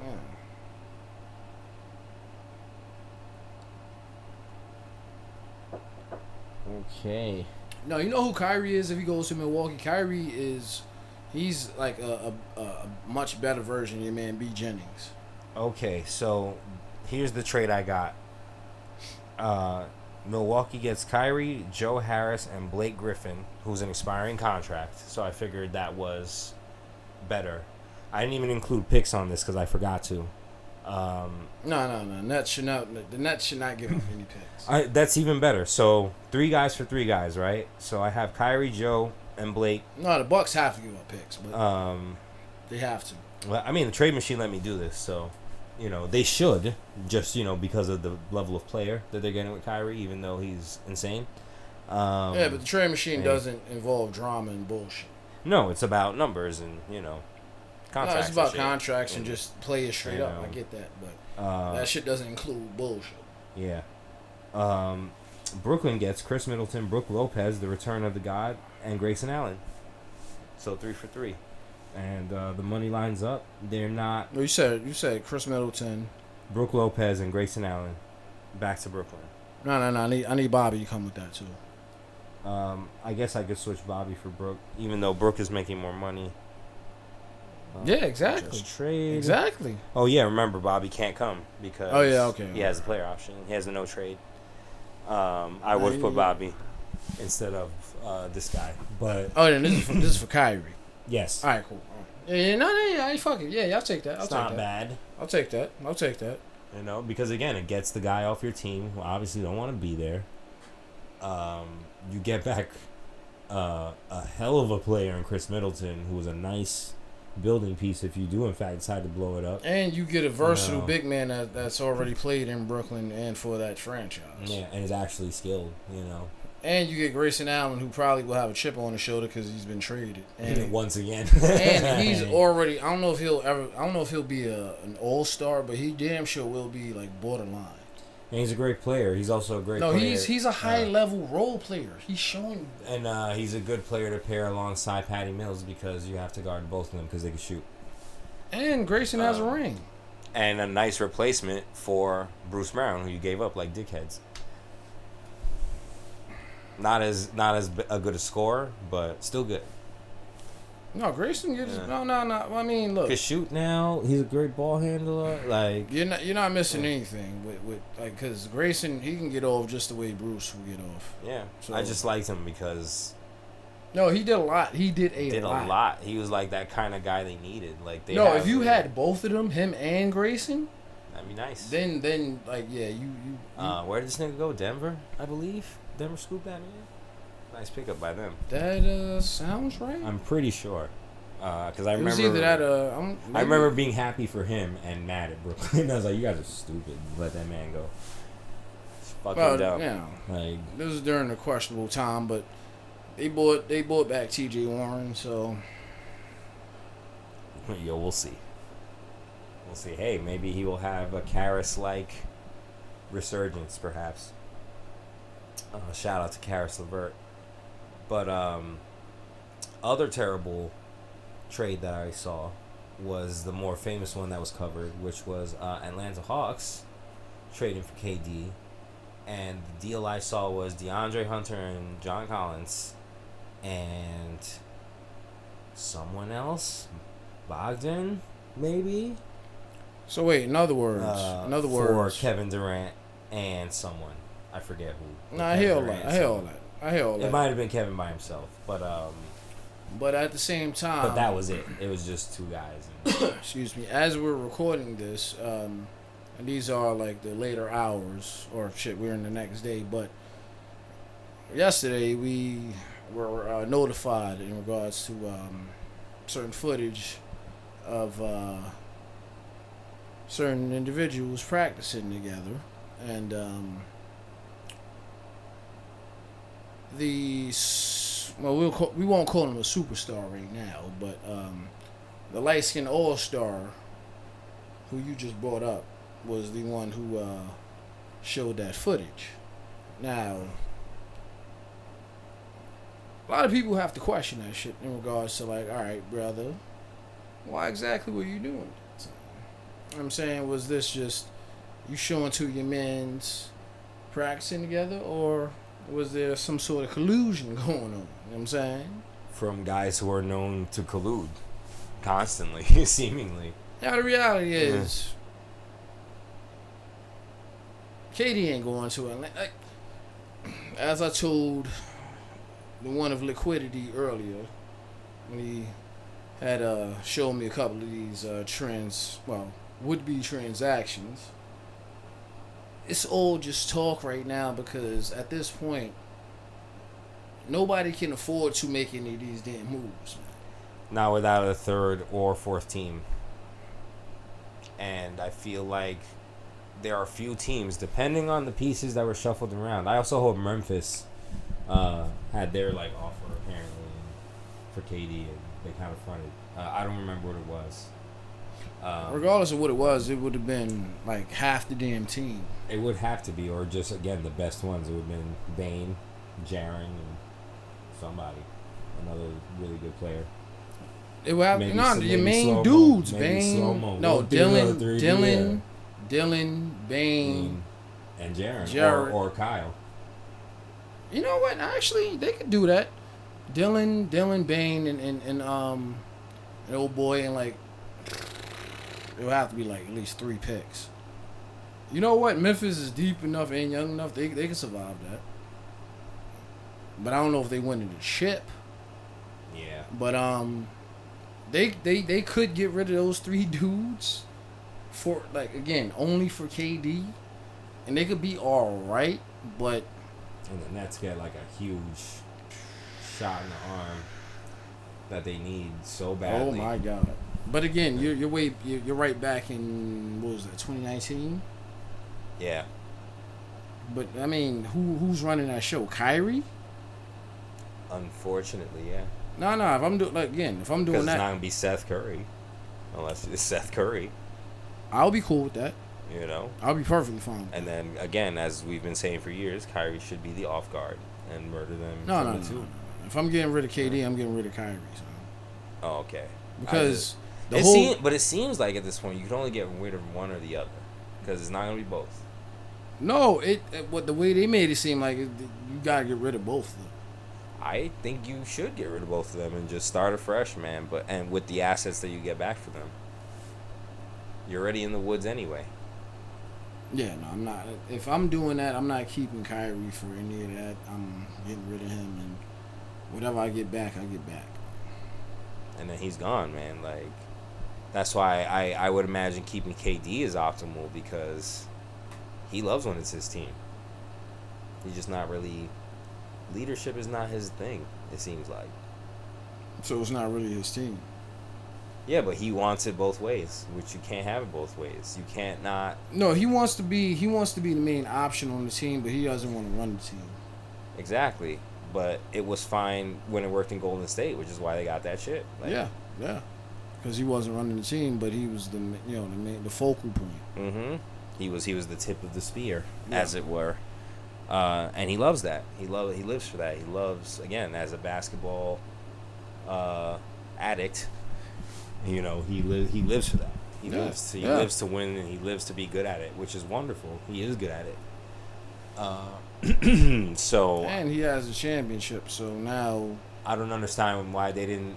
NBA teams in the past, you know, in our youth, when we were youths, traded even less problematic players and less valuable players for nothing, for copiers, cash, whatever. Would-be picks. Yeah, picks, quote unquote picks that you don't have control over, that are other teams' picks. Yeah. That end up just evaporating because they're protected. Stuff like that. Like. But that's when that's when the you know what I'm saying, the franchises and the owners had, quote unquote, more control. That's true. Now, you know what I'm saying, they're looking at shit. They're, once again, the title of this episode, man, dysfunctional relationships. Now we've gotten into a place where it's whack, and in some ways, you know what I'm saying, you love it, and in some ways you don't, you know what I'm saying, because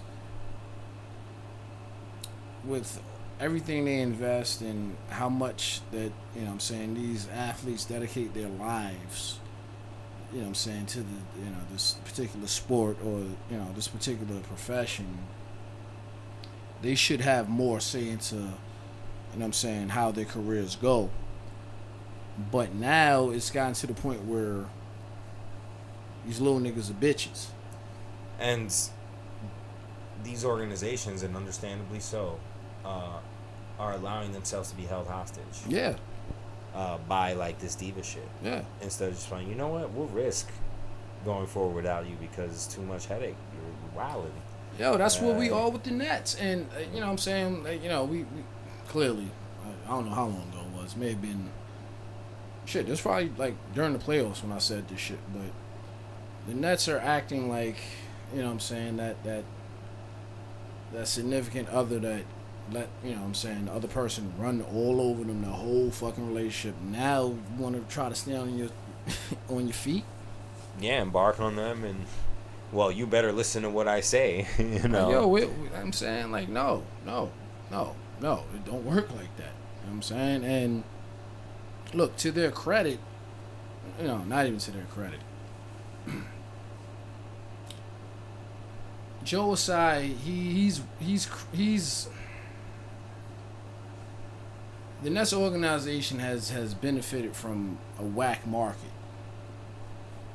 And they've benefited from, honestly, they've benefited from both. Great marketing by Hove and others as well. No, even beyond that. Even beyond that. I'm talking about in regards to, like, nobody wanting KD and Kyrie. They've benefited from not only them already being like a dysfunctional franchise, but they've benefited from Kyrie and KD being two of the most soft-skinned, and again, my name is Lightskin Bandit, but I'm not that fucking like you know, soft-skinned, but two soft-skinned, soft-minded,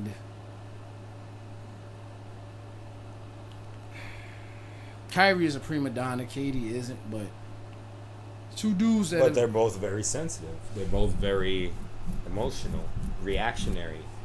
Moreover, reactionary. And these are two champions, man.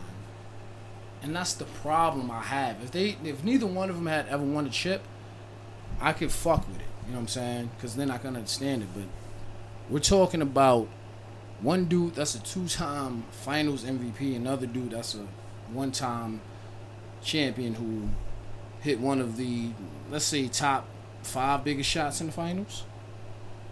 Arguably in NBA history, given the importance of it, because people talk about the shot, like, it's, I'm saying, it's spoken of in similar breaths to, you know, when Jordan hit his last shot against Utah. You know why? And because shit that's like that. Yo, like, that's the only thing you give Kyrie.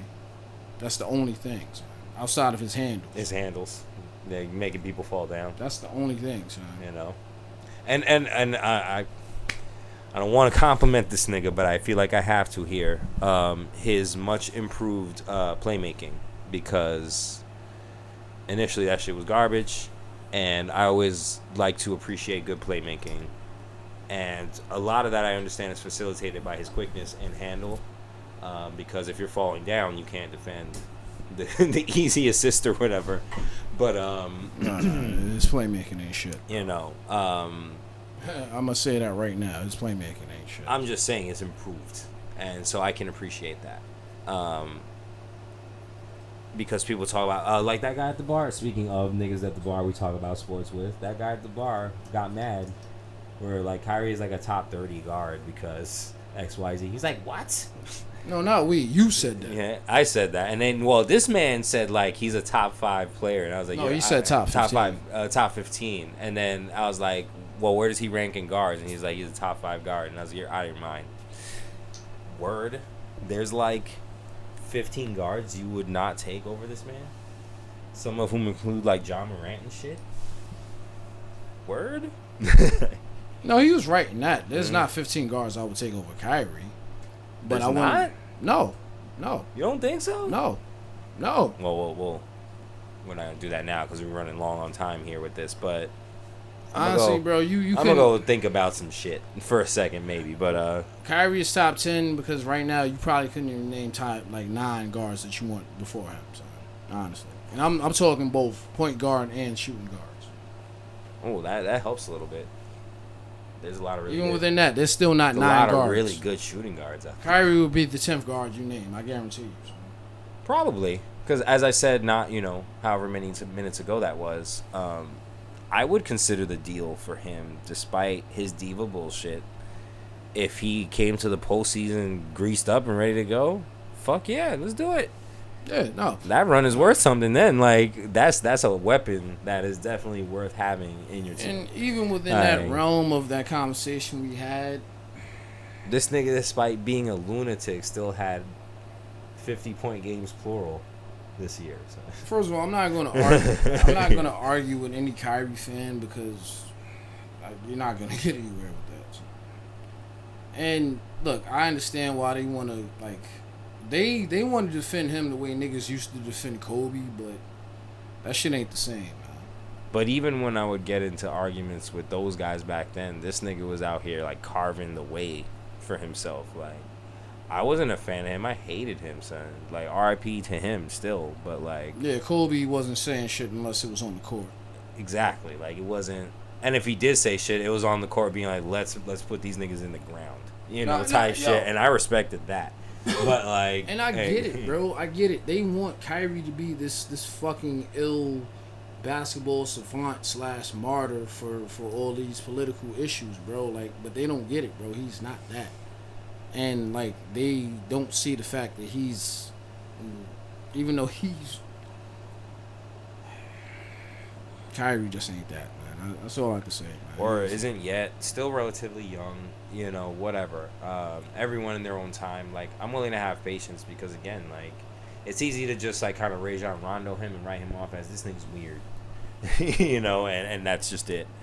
But even Rajon, his off-the-court shit never really interfered with his on-the-court shit. Only problems you ever heard about him was on the court. Yeah, or just, friction that he had with coaching staff. Meanwhile, look, I remember when he was in Chicago, I remember seeing him at, like, all these fucking civil rights summits and all that ill shit with D-Raids. Now, look, I'm never going to knock Kyrie because he doesn't necessarily make his shit as visual, which I'm fine with, nor should you. But at the same time, brother, like, if you want your message to really, really get across, then learn how to shut the fuck up. You know what I'm saying? Because the reality is, it's not that shut up and just play shit, but the reality is, bro, you're not known for your political fucking stances. You're known for your crossover and you laying a rock into the fucking hole, son. So if you're not doing that, then people aren't going to listen to you. They're not, because especially if you're saying if the earth is flat.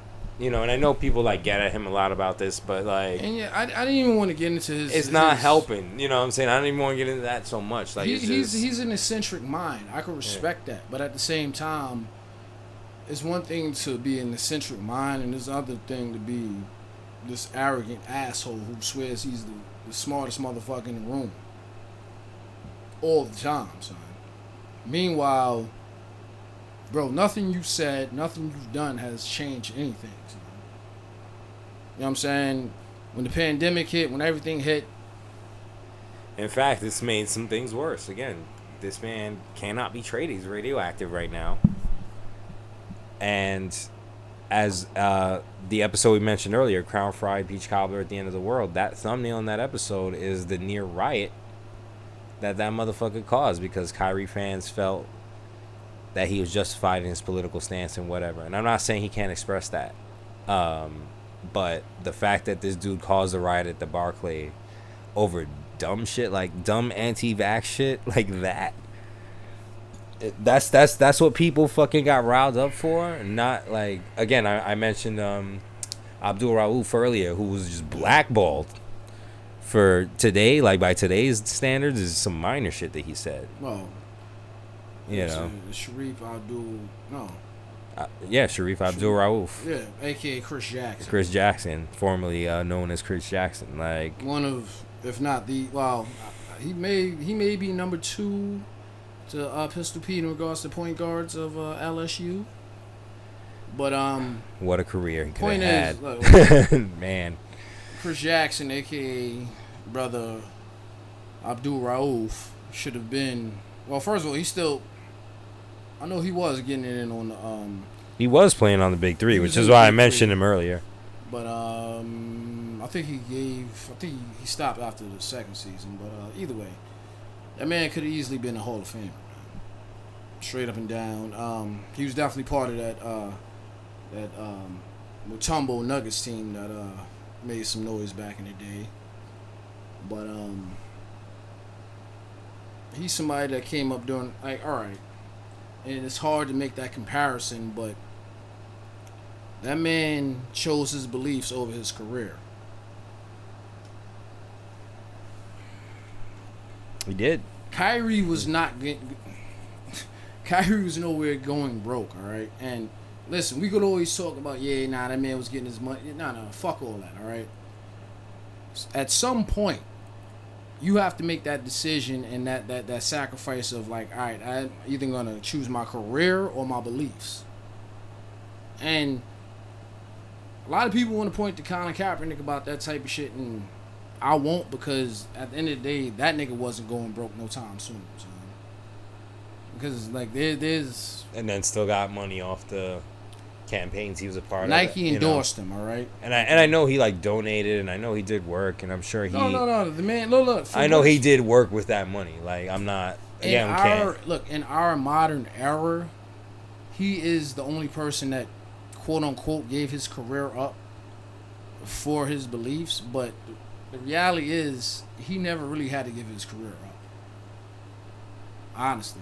Like, he did that, like, there was a lot of dumb shit that happened, and a lot of miscues and misguidedness, because if you look at, like, his whole platform and his whole way of going about shit, he clearly just did shit just to make a noise. You know what I'm saying? There was no plan, there was no strategy based upon that. And after shit happened, he realized, like, oh shit, I fucked up. Now I just want to be a football player. Yeah, because I love it. This is what I do. So, and again, there's all when they had the tryouts, the NFL, they fucked him over by having to be on some, last minute shit. But at the same time, he fucked it up by being like, all right, now I want it to be under my own terms. Bro, there's no job interview where you could just show up and be like, nah, I need it to be like this because no. If you want that job, you show up to that interview. This is your shot right here. So again, it's always hard to talk about that because you're always gonna have the two extremes. You don't have people that are in the middle. Well, there's very few that are in the middle. Or if they are, like, they just don't get that same level of coverage. Yeah, and look, a lot of that had to do with which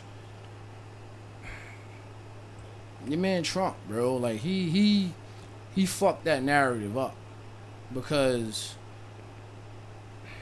I don't want to say Black Lives Matter because they won their bullshit, but that whole movement should have started in 2016 when Kaepernick did his whole thing. But being that Trump made that shit all political and being like, being non-patriotic, this, that, and the third, it definitely slowed things down and hindered things. But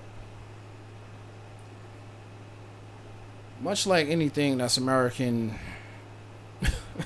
the drama is going to be in the spirit and in the fucking foundation of it. True indeed. Let's see. Man, basketball as usual, eating up my life. Yeah, but, we haven't gotten to camp yet, so. Yeah, it's cool. I think I'm just going to, like, just cut it in half and, talk about the other stuff later because it's evergreen. But I guess we're just going to kind of do quick bullet points. But I more wanted to talk about Leon Edwards winning the title from the brink of annihilation last weekend because it was amazing. It's fucking amazing. And the card itself was good too. First fight was the crispy finish. What was this nigga's name? Tyson Pedro? Yeah, Tyson Pedro gut kicked this dude out of the fight real quick into the first round. Yeah, if I'm not mistaken, that definitely was one of the biggest, in regards to the odds, it was one of the biggest disparities. Yeah. And he keeps having that because this nigga is on the run right now a little bit, Mr. Pedro. Because he's just brutalizing people. And what weight class is that? Middleweight? Middle? Pretty sure it's middle. Again, I didn't see the card, folks, because, you know. I watched the main card. I didn't watch prelims. I watched it after I got home from work. I managed to stay relatively spoiler-free, so I figured, all right, fuck it, I'll watch it. And you know what? It's funny because it wasn't so much you stayed spoiler-free.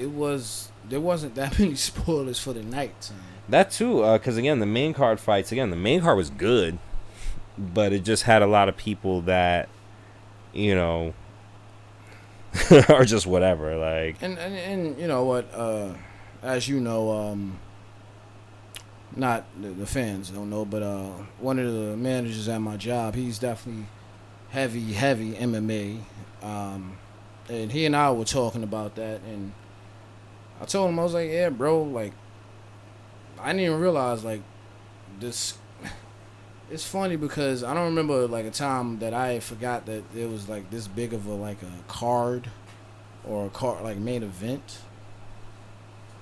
And this is one of those, like, it just, you know, just snuck up on me. I guess just because of, like, the first fight with Kamaru and Leon. But Well, also, they, if you recall, I forget which fights they took out, but they kind of gutted this card a little bit to bolster 280 and 281.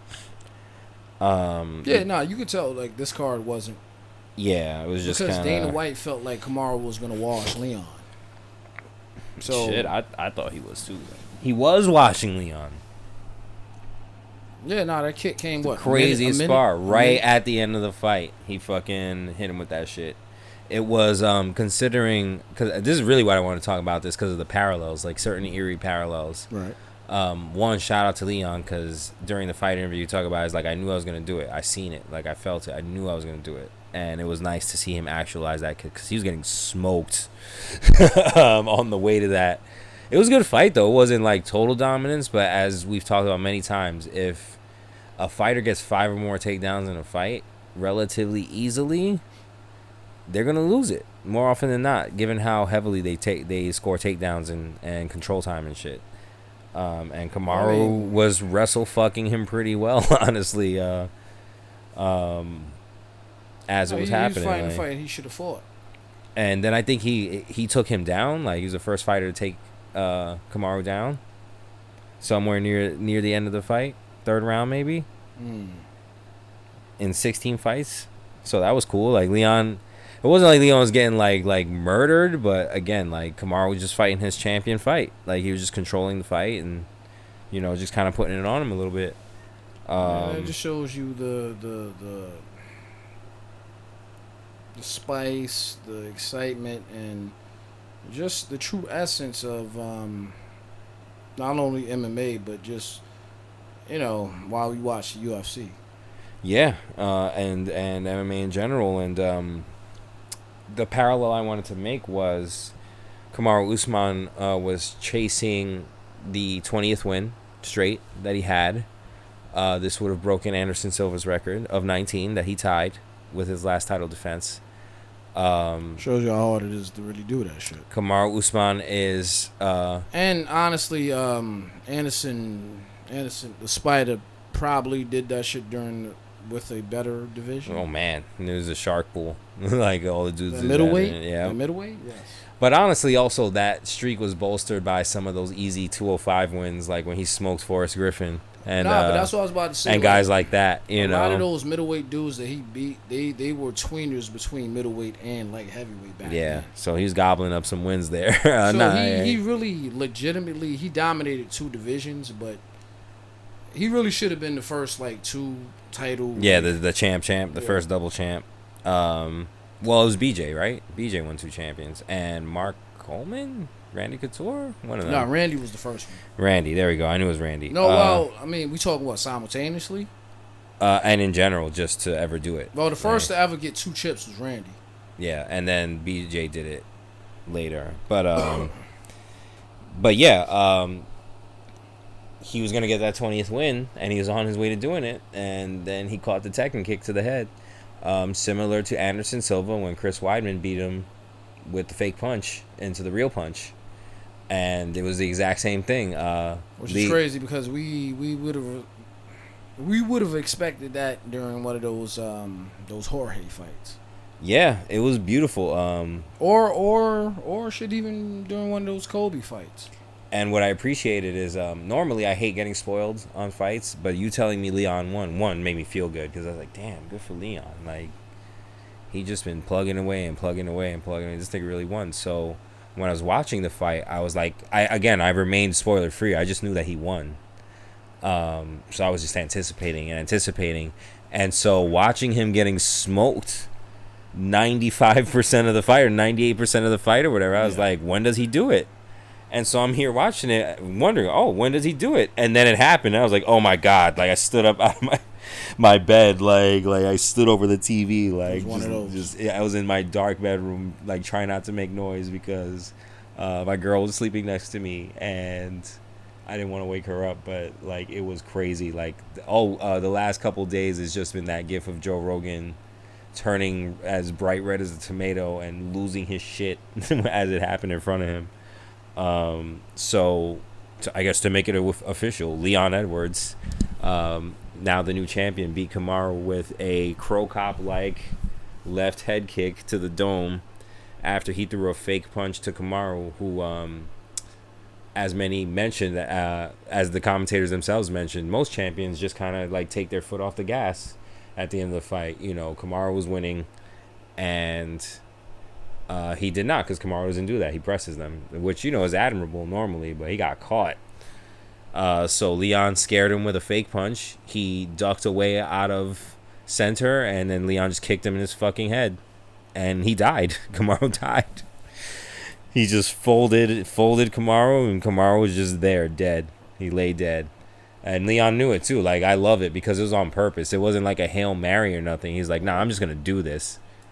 I'm gonna fucking, like, he did it in the gym a million times. Like, it was so crispy.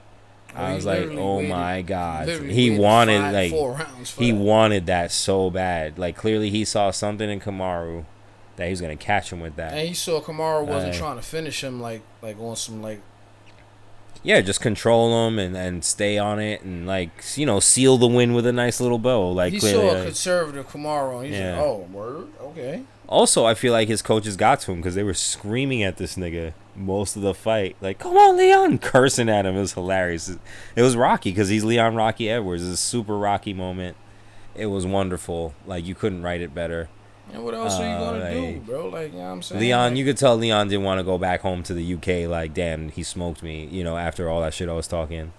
So, and the commentators are saying it, like, Leon is known for just letting them that offense, them hands go. Not to mention, so, boy, I started following your man Bizbing's channel on YouTube, and he has his cast, and Leon wasn't, you know, Leon was going to be on there. Whether he wasn't going to lose. He ain't trying to be on there with Michael Bisping. Come on. Having lost after getting smoked. Stop. So the kick was so beautiful. Sorry to Kamaru because I'm a fan of his, but man, so wonderful. But I mean that leads into another. So satisfying. You know, that was to see that. That transitions into other things. What's next for Kamaru? The run back, of course. How could they not? The trilogy. How could they not? Like, that's easy. Maybe Leon gets the tune-up fight, you know, to legitimize his championship. You already got Game Bread calling this nigga out because, you know, they got the 3-piece in the soda, you know, debacle between them from a few years ago when Jorge beat the shit out of him backstage. Maybe Leon would like to rectify that, which would be, again, another storybook thing, you know. That's fine, but look, if that's Leon's next match, and Leon is keeping the championship. Storyline wise, it's great. No, it is. I get that. Jorge does not deserve that title shot, though. He does not. First of all, this nigga jumped fucking Colby. You know what? A couple months ago, like, this nigga's lucky to not be in prison for assault. Well, I mean, as he said, it was his man's. You know. The point is, he was involved. It's a typical Miami story. Exactly. It was some goon shit, and you're over here calling for a title shot. Oh, first of all, you're on a losing streak, my guy. Like, you, what? No. If If you could be Bilal Muhammad or one of these other niggas who's on the run right now, then maybe. But again, that's the typical Jorge fucking story. Yeah, and because they love this nigga, they'll give him that title shot. Do I think they'll give it to him right away? No. But they might, just for the story. Just like they're giving Alex Pereira, not that he doesn't deserve it, giving him the title shot against Israel because you beat Israel twice? Oh, we got to see that fight. I mean, even within that, that's more of like, there's nobody else. That too. Like, so it's intriguing. The story is already there, but like there's literally nobody else. But no, it shouldn't be Jorge, even with the 3-piece and a soda, whatever. Like, nah. Like, no, give me Jorge and Conor. Then if Jorge hits someone with the Shoryuken or Hurricane Kick in spectacular fashion, then sure. No, I need Jorge and Conor, and then whoever gets knocked the fuck out, they get that shot. We see what's up. We see what's up. I watched that. Leon versus Conor. That's nice. I watched that. No, Jorge against Conor. No, that's what I'm saying. You said winner gets it. So if Conor knocks this nigga Jorge the fuck out. No, Jorge and Conor, that's the Roadhouse match. Right. And like you're right. I mean, Leon against Conor would be nice, but honestly, whoever wins that, I'm still giving Leon the heads up. Yeah. Well, he's the champ. They'll hook it up. Well, not because of that, just because both of them will come in way too cocky, and Leon will knock both of them the fuck out. He will do. Especially since he can wrestle, so that matchup with Conor is more favorable because he definitely wrestle fuck him. He can wrestle fuck both of them. So, other stuff happened on the card besides the spectacular last-minute Tekken knockout of Kamaru. What's next for Kamaru? Besides the run back, I don't know what else they could do really with him. I guess maybe he moves up. That would be interesting, but... No. Win the trilogy, then go up. Yeah, like he mentioned, he wanted to go up, so, again, all right. But, I think the run back. Makes the most sense. You have to, because... UFC, they need great trilogies because... Whether Dana White wants to admit it or not, their history has been built off of great trilogies and rivalries in general, like that, or like storied, rivalries. Those trilogies, boy. Chuck Liddell against Tito Ortiz. Yep, or even Chuck Liddell against Randy Couture. Yeah, or even more recently, Max versus Alex.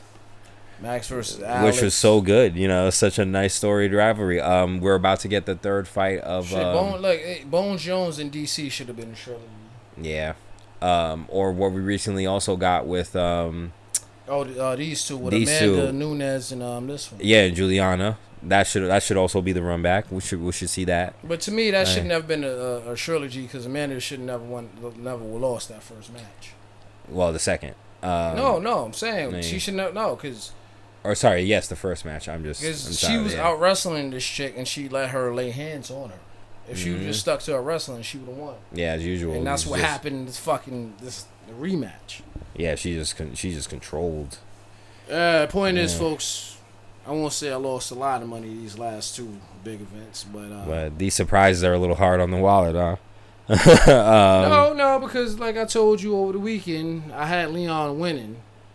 And all I had to do, which is what I thought I should have done, which was have Leon win by knockout, which, again, would have been the long shot, but still more likely than anything else. No, again, I would have won because I parlayed Leon winning with bum-ass Paulo and Paulo and yeah. Fucking Jose. There we go. So that's an excellent transition. Let's talk about those guys a little bit. That is not an excellent transition. Fantastic transition. No, the fuck it is not. Congratulations to Leon for winning the chip. Couldn't happen to a nicer guy, as Joe said. I loved what he said. I could have won 4,500. That's true. That would have been nice. No. Leon would have come back. But fuck that, son. We would have been somewhere else recording right now. I love it how excited he was to hit it because he was just like pound for pound, boom, headshot, like dead. It was so good. Dead, son. He killed that man. But yeah, just to kind of round out the little bit more coverage.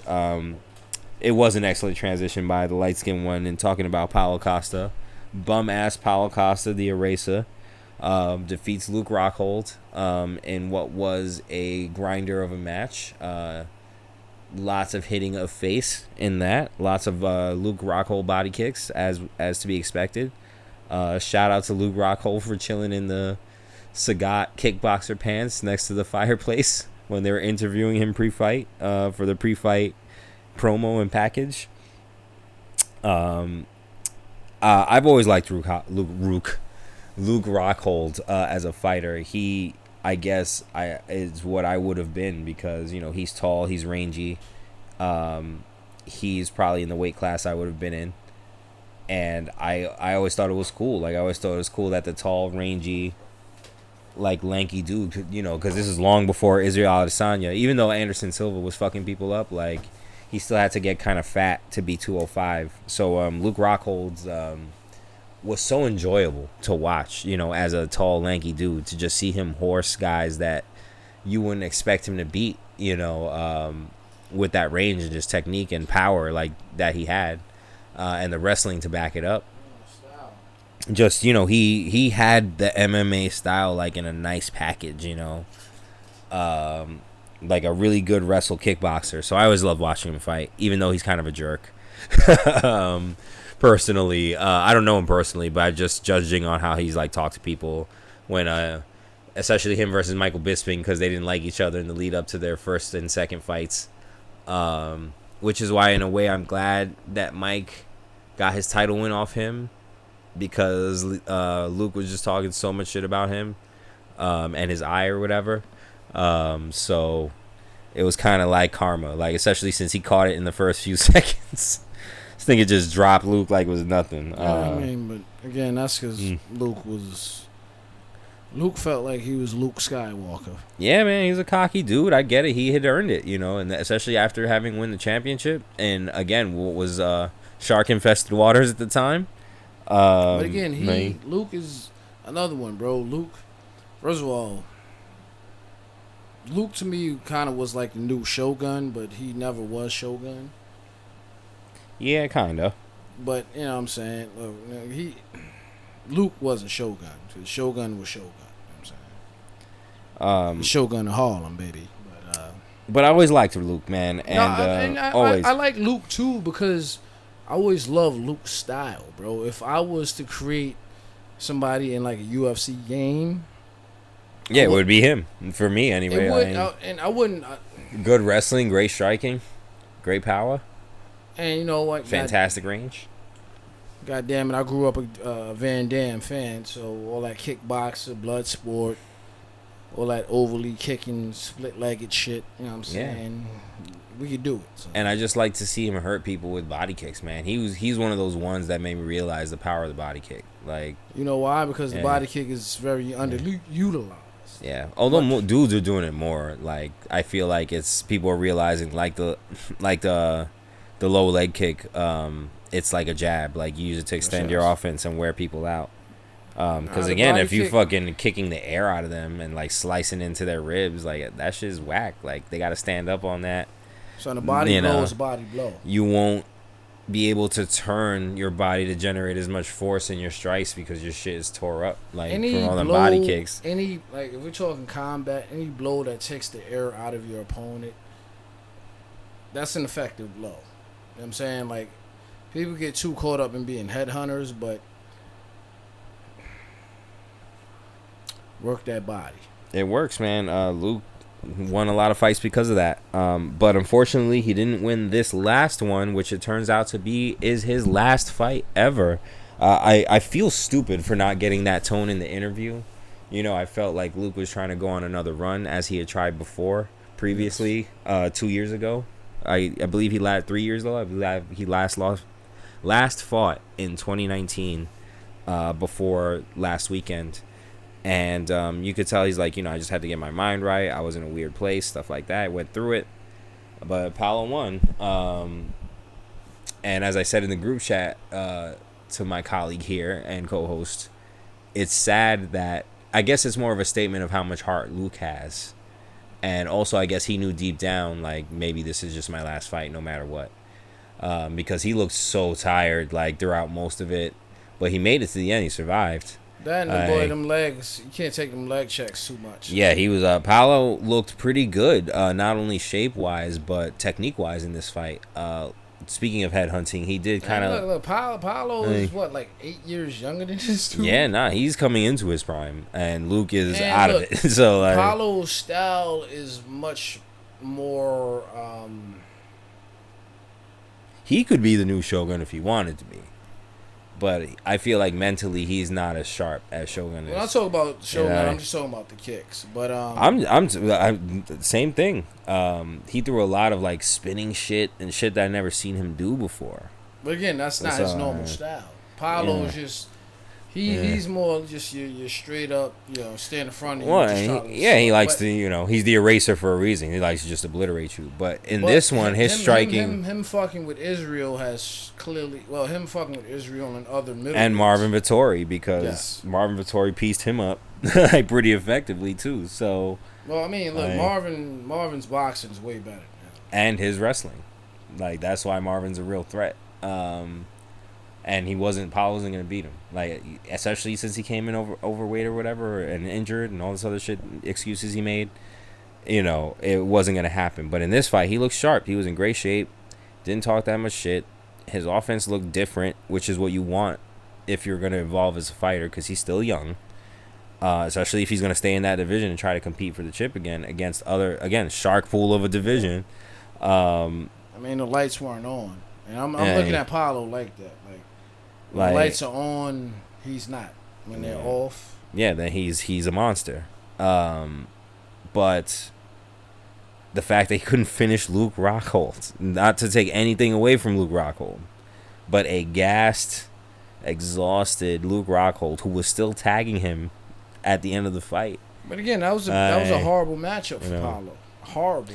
It was, but there were points there. Speaking of putting the gas on, where he could have, because he had Luke hurt. He should have finished. He had Luke hurt a few times, and just was tentative. And maybe it's respect for Luke. Maybe he didn't want to wade into a flash knockout because he's been getting embarrassed his last few losses. So he was trying to be patient. I respect that. But certain spots, he had Luke up against the cage, like wobbled, like done, like, and all he had to do was just hit him with the Galactica Phantom, and that was it. Like, Luke would have been over, because worse fighters than Paulo have finished Luke before. So, yeah. The fighters that should have finished Luke, especially with the power that Paulo has and possesses and was hitting this man with, like, I am shocked. And again, that says more of Luke's heart, perhaps, because he knew it was his last fight, or he just didn't get worked by Paulo. There was times near the end of the fight where he said "fuck you." I remember twice. He said "fuck you" twice. Somewhere in the third or fourth round, and then duffed Paulo in his fucking mouth. And sadly, like, he didn't have enough gas on it, but like, it was a cool statement hit because it actually hurt Paulo. He hurt Paulo a couple times, despite the fact that he had nothing left in the tank. So that says a lot of Luke's talent, his ability, his heart, because he was getting beat up in this fight. And it says a lot about Paulo. And he was just, there was times where he was just like, hands down, Luke was cooked, and Paulo couldn't finish it. And everything Israel was saying about Paulo was coming to fruition. It's true. This nigga's just Ricky Martin. And again, this is the best version of Paulo I've seen so far, and he couldn't finish Luke. Like, aghast, bloody, like Luke. Now again, we are in the. Also, shout out to Luke real quick. I'm sorry, when near the end of the fight, if you want to go watch highlights, during most of the fight, early on, Paulo had hurt Luke, so he's bleeding out of his nose a lot, which is why Luke couldn't keep the gas tank up, because he couldn't breathe through his nose. It wasn't so much that, Luke's old. Even though he said that at the end of this fight, as Joe was interviewing him, he's like, I'm old. And he's like leaned up against the cage, fucked. But it's because he couldn't breathe out of his nose, so that took a lot of the wind out and energy out of Luke early on in the fight. And near the end of the fight, it just kept bleeding and rebleeding over and over. And Luke had him down, and had him on top. And he just rubbed his nose blood all over Paulo's face, as hard as he could. And they're just talking to each other. Like, some of it you could catch, some of it you couldn't catch, but it was amazing. This is what fighting is. Even though Paulo should have just starched this nigga, I loved like seeing Luke go out on his fucking shield and just do it. You know, like, no, Luke he made it a movie. Like it was good. It was super good. The lore that we'll just call out the Luke lore, but that was what we all would watch him for. You know what I'm saying? Shit, even like you said, it was the first time I liked him. You know what I'm saying? I've always liked his fighting style. I've always liked him in the cage. Yes. I didn't like him, the guy. Because he always came off as a fucking asshole outside of the cage. No. Look, when he beat Chris Weidman, I was mad. Yeah, there you go. Exactly. And that arguably was the statement win of his career. Even though he won the title. It was. Because he beat Bisping. He beat Bisping for the title, and then Bisping smoked him back for the title. No, he beat Weidman for the title. He beat Weidman for the title, and Bisping smoked him for the title. But I'm saying he beat the first time he beat Bisping. He had beat Bisping before the title, but not for the title. All right, so that's what I'm saying. Yeah. Which is why he was confident that he was going to smoke Bisping again, because it's like, I smoked you before and you had two eyes then. And realistically, he should have. He should have, but he was too cocky. That's in the realm of him getting better. He's too cocky, and he got caught by a guy who was super motivated and hit him with the best punch he has, just the left hook. That and Luke never really got his hands better.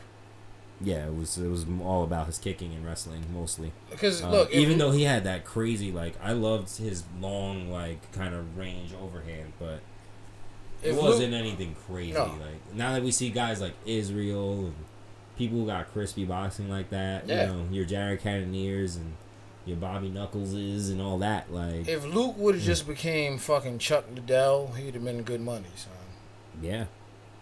Especially in that division during that time, with those kicks, all he needed was, like you said, like strong, not strong wrestling, but good enough wrestling defense and good enough wrestling offense. Which he had. He always had that. He always had good enough wrestling. And again, just that you learn to lean on what people want to see you do, which is kick niggas' heads off.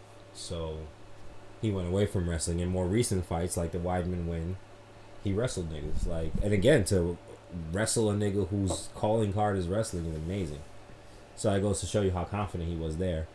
It shows you the deadliness you have that he had. So, you know, to make a long story short, because we're rambling a little bit, but I just love this card for some reason. I don't know why. It wasn't that big a deal, but I guess the stories had me invested, especially the main fights, which is why I just wanted to cover them real quick.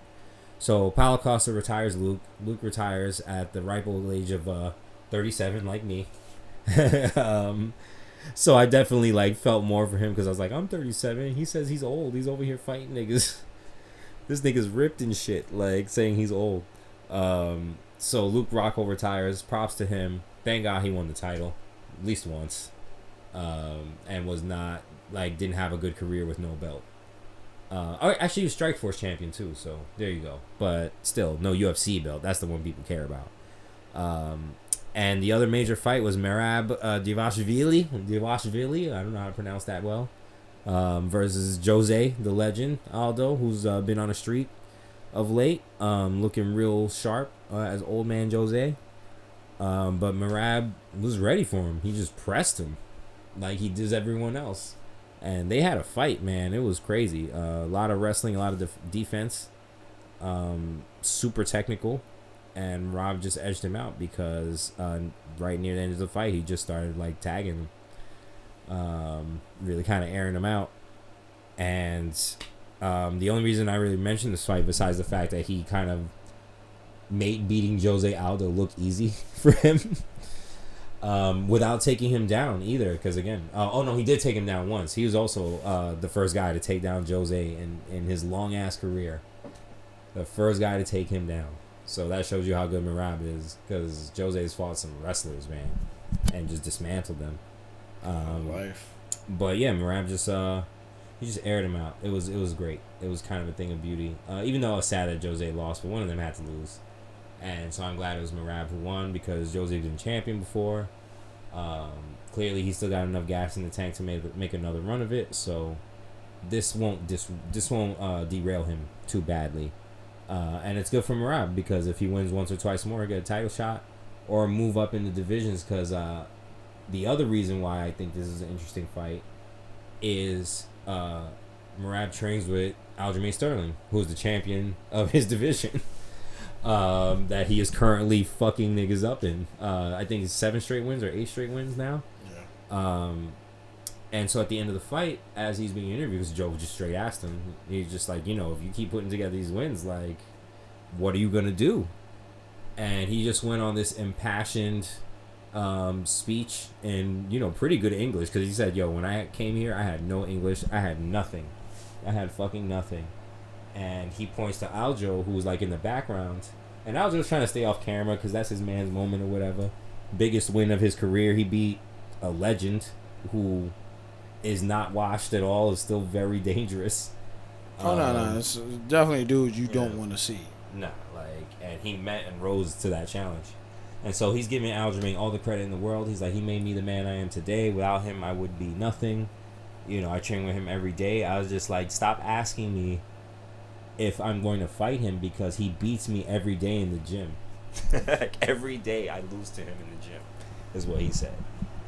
And he's like, so he's like my brother. Like, he's like, I will never, ever fight him for the title, so stop asking. He's like, I'll just keep fighting until I reach him. And then I'll just go to another weight class. He's just going to go to another division. He could easily go up or down. Yeah. I envision, they don't want to see this man. Nobody wants to see this man. He is a nightmare. He reminds me a lot of Fiziev. Like, there's a lot of these, like, Eastern European, like, Russian, Polish, all these guys getting busy in the middle of the world. Fiziev, like, bro, like, at this point, you have to consider him just to be Thai. Because that's what he is, son. Yeah. He lives and he does everything Thai in Thailand. But still is a karate fighter, which is so crazy. He is. Like, yeah. But like, he lives in Thailand. Yeah, he trains over there. So he said he's not going, and he wants to. So imagine how crazier his game is gonna get. You've seen that? Yeah, the improvement. I've seen it also in his grappling. Like, he just has it all kind of. As a matter of fact, I think I lost some money off of that. So, what did I? What was that, 2 weekends ago when he fought? With him and what was that, RG? Yeah. The Battle of the Raphaels, man. Yeah. But that was another weird card. It was a good one though. And you know what? I would have won that had he not knocked this nigga out in the beginning of the 5th round. Right at the end when they was slugging it. That was a great fucking fight. They were fight, fighting, man. Actually, that was a great card. It was. Like, surprisingly, I thought it wasn't gonna deliver, but it did. I think that may have been the last card I watched in Queens. There you go. So a nice one to go out on. So that's it, really. The other fights were kind of uneventful. Tyson Pedro had a cool knockout on Harry Hornsucker in the first round when he just straight kicked him in the gut and folded him. So I guess that was like a grim omen of what Leon was going to do later on that night. So that was cool. The dude's name is Hornsucker? Harry Hunsucker, excuse me, not Hornsucker. Hunsucker, yeah. Good fighter, but, Tyson was ready for this nigga, I guess. Like, he just kicked him straight up. I was about to say, wild. Boy, if your name is Hornsucker, then you have to be a fighter. And the other notable win is Marcin Tybura rebounding. I believe he lost his last fight. He beats Alexander Romanov, who's no joke himself, by decision. So shout out to him, moving up in the heavyweight division. And that's it for UFC. It was the main card was entertaining for it only being like 4 fights. And did you see the announcement about your man Tony against Yi? No. Yeah, Tony Ferguson against your man Yi Yingling. It's a good one. It is a good one. I may still take Yi, but I'm gonna see a lot of grappling there, unless they just decide to slug it out. I guess you never know with Tony these days. I don't trust Tony. So. I don't either. But matter of fact, I can't trust him. But I hope he gets a win at least after fucking that kick he ate. what 2 months ago now? 1 month ago now? Vicious knockout. Yo, brother man. Since his quote unquote insurgents, he's been getting spanked. Cause look, his his coming of age should have been whatever whatever that was in July of 2020 when he got twerked by his brother Justin. Hands laid upon him. Then he had more hands laid upon him. Then he got tapped out 2 other times after that. Yeah, and then recently got kicked in the head and his face exploded practically. What they showed from that picture, so we'll see what happens. At least he's still fighting. I'll give him all the props in the world for continuing to come back and not be demoralized by it. No, at this point, I need Tony to go to fucking Bellator. Yeah, or PFL, or bare knuckle, the bare knuckle BKFC, or what? That's what they call, right? BKC, bare knuckle championship. No. I have too much respect for Tony. Just go to Bellator, baby. Yeah, he got some problems. Go to Bellator. They have a very weak, what is that, lightweight division? Yeah. So and he can capitalize. Yeah, he's still very, very good, very much in shape. You know, I think really, I'm not even going to say that because that's just stupid. I was going to say just be less crazy, but the crazy was also what brought him there. So how could I tell him to go away from that? It's just like Diego Sanchez, right? Like the crazy is what got him in there. And yet ultimately got him out. But how can I tell someone to not, I guess, be themselves? I can only hope just Tony gets at least a signature win before he has to hang it up. Because I think that's where we're trending towards. There's no way he's going to get a title shot again. It seems like he doesn't deserve it. You know, like it's no. Like unless they finally, again, give us that Conor-Tony fight. Which I think Conor, again, doesn't want because he doesn't want to see that man in there. And the only way that happens is, well, if Conor loses again,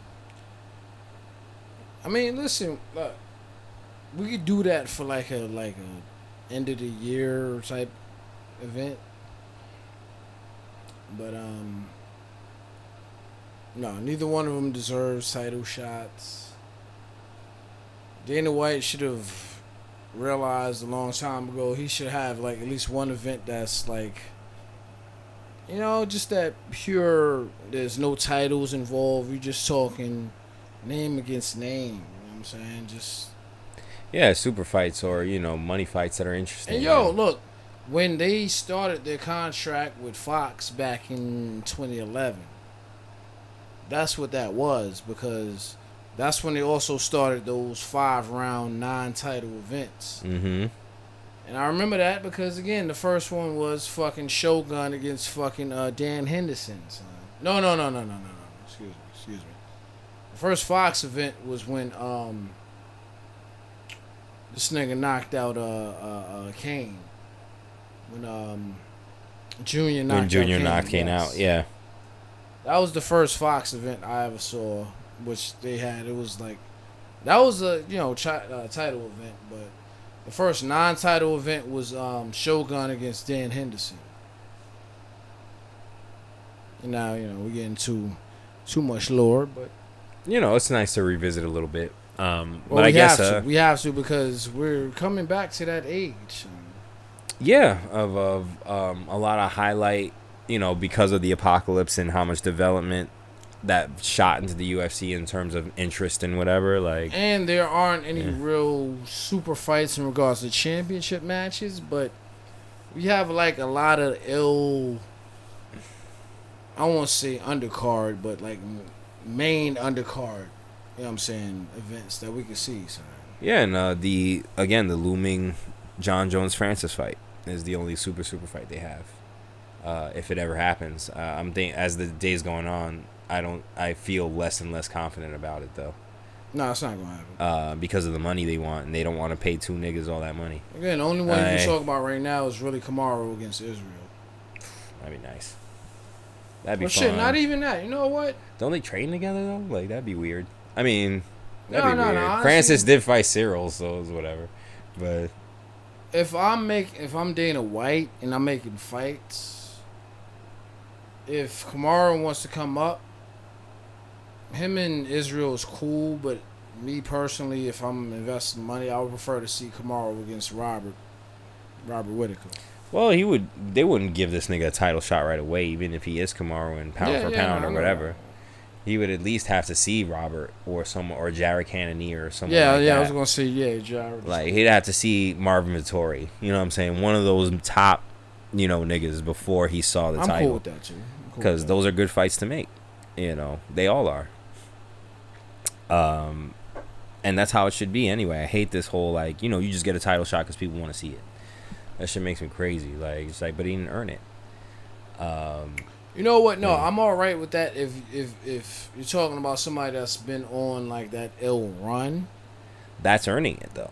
Yeah, that's earning it for sure. Yeah, I'm just saying saying like on an ill run in a different weight. All right, if Kamaru, even that is fine. Because we see that all the time, right? Like dudes will fight out of their division. And you'll see their ranking as whatever, number 9 bantamweight or some shit. Yeah. Whatever. That's not my issue. My issue is, niggas jumping the line in the way.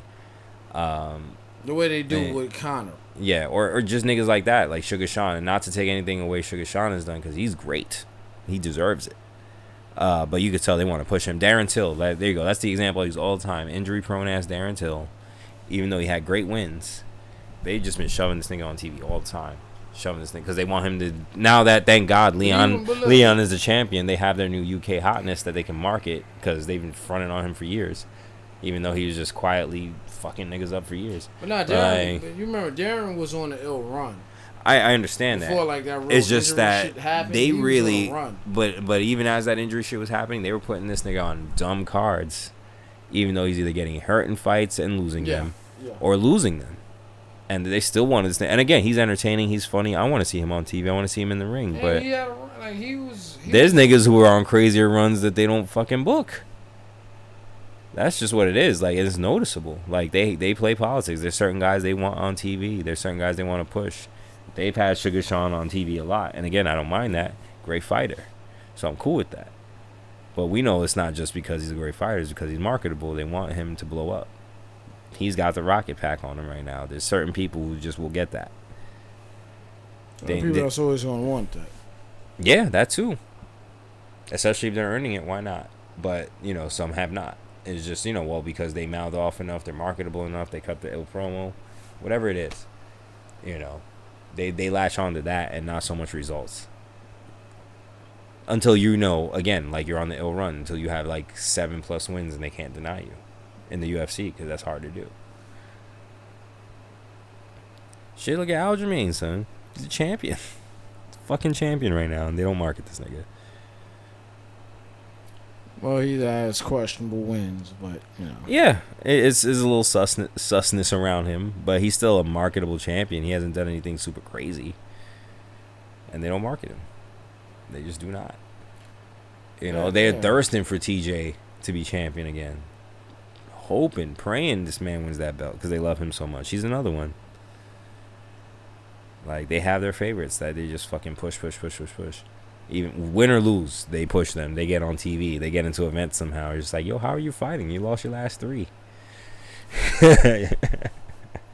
Those Dana White favorites, but Dana White is he's a Vince McMahon fucking advocate. Yeah, exactly. A scholar, a protege, as it were. And I mean, so I guess that's it. We could land this bird now, but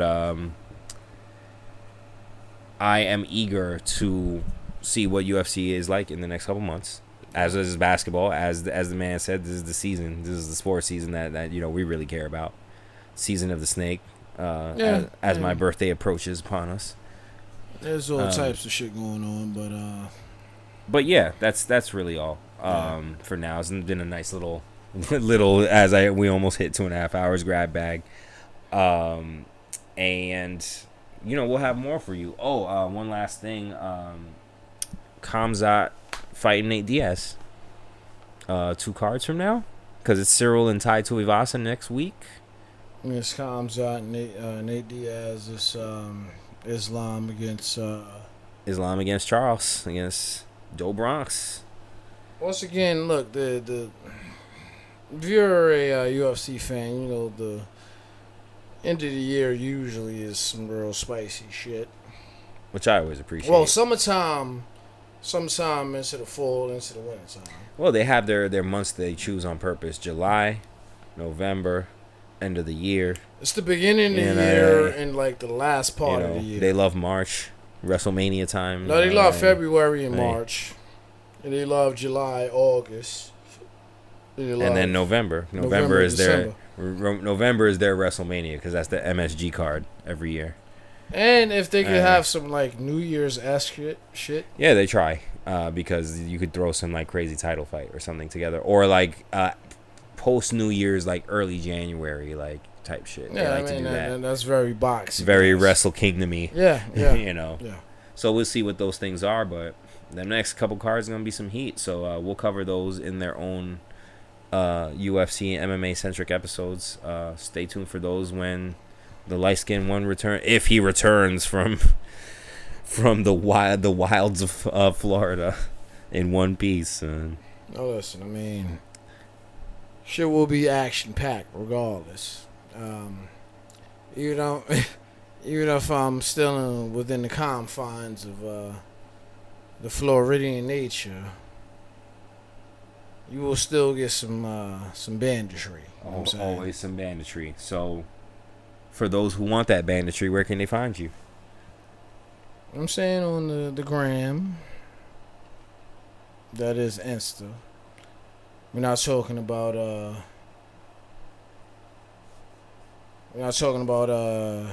those 28, 29 grams.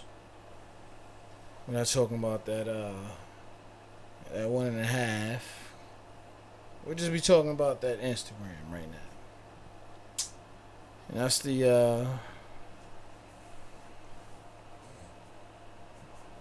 as the snores happen, that bandit _ light 7. Yes. Always hop on there for very quality behind the scenes content, such as the composition of the Dancing Bear and the Bandit together on those crispy Saturday nights. That and any prequels to those episodes that we record, because I seem to get a lot of likes based upon those. I've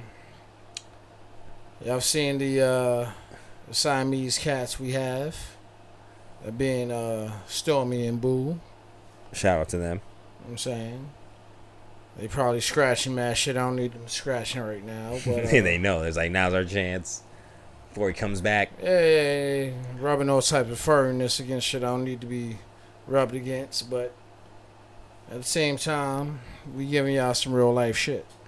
Speaking of cats, you can find me on Twitter, Shining Brizard, or at Shining Brizard. I usually be on there for cat memes at this point, and some promoting of our show here and there. And maybe a slight taste of some porno lure. Definitely, but that's what the sock puppet account is for. I don't use the Shining Brizard for that. I gotta keep the algorithms separate so that it's easier to organize. Alright, so you probably shouldn't mention that on here. That's all right. They don't know what it's called. They don't know what it's listen, called. They don't know me. Listen, they don't know nothing. Paper trails are created. They don't know nothing. They don't know fucking nothing. But yeah, you can catch me on Brizard. That is my primary account. Feel free to check me out and look at the cat memes that I like, and send me DMs about why I'm wrong about my sports opinions and various things like that. Or hit him with whatever fucking wrestling nerdery you want to hit him. Well, matter of fact, whatever marketing you want to hit me or him with, just hit him with. You know what I'm saying? Exactly. I am, I guess, our representative arm.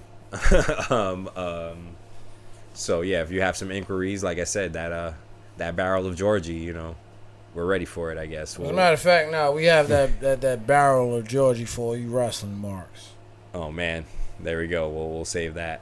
We'll save that for some more wrestling, because we got to talk about Miss McMahon some more. Within that, I'll say this: hey, smoke weed every day.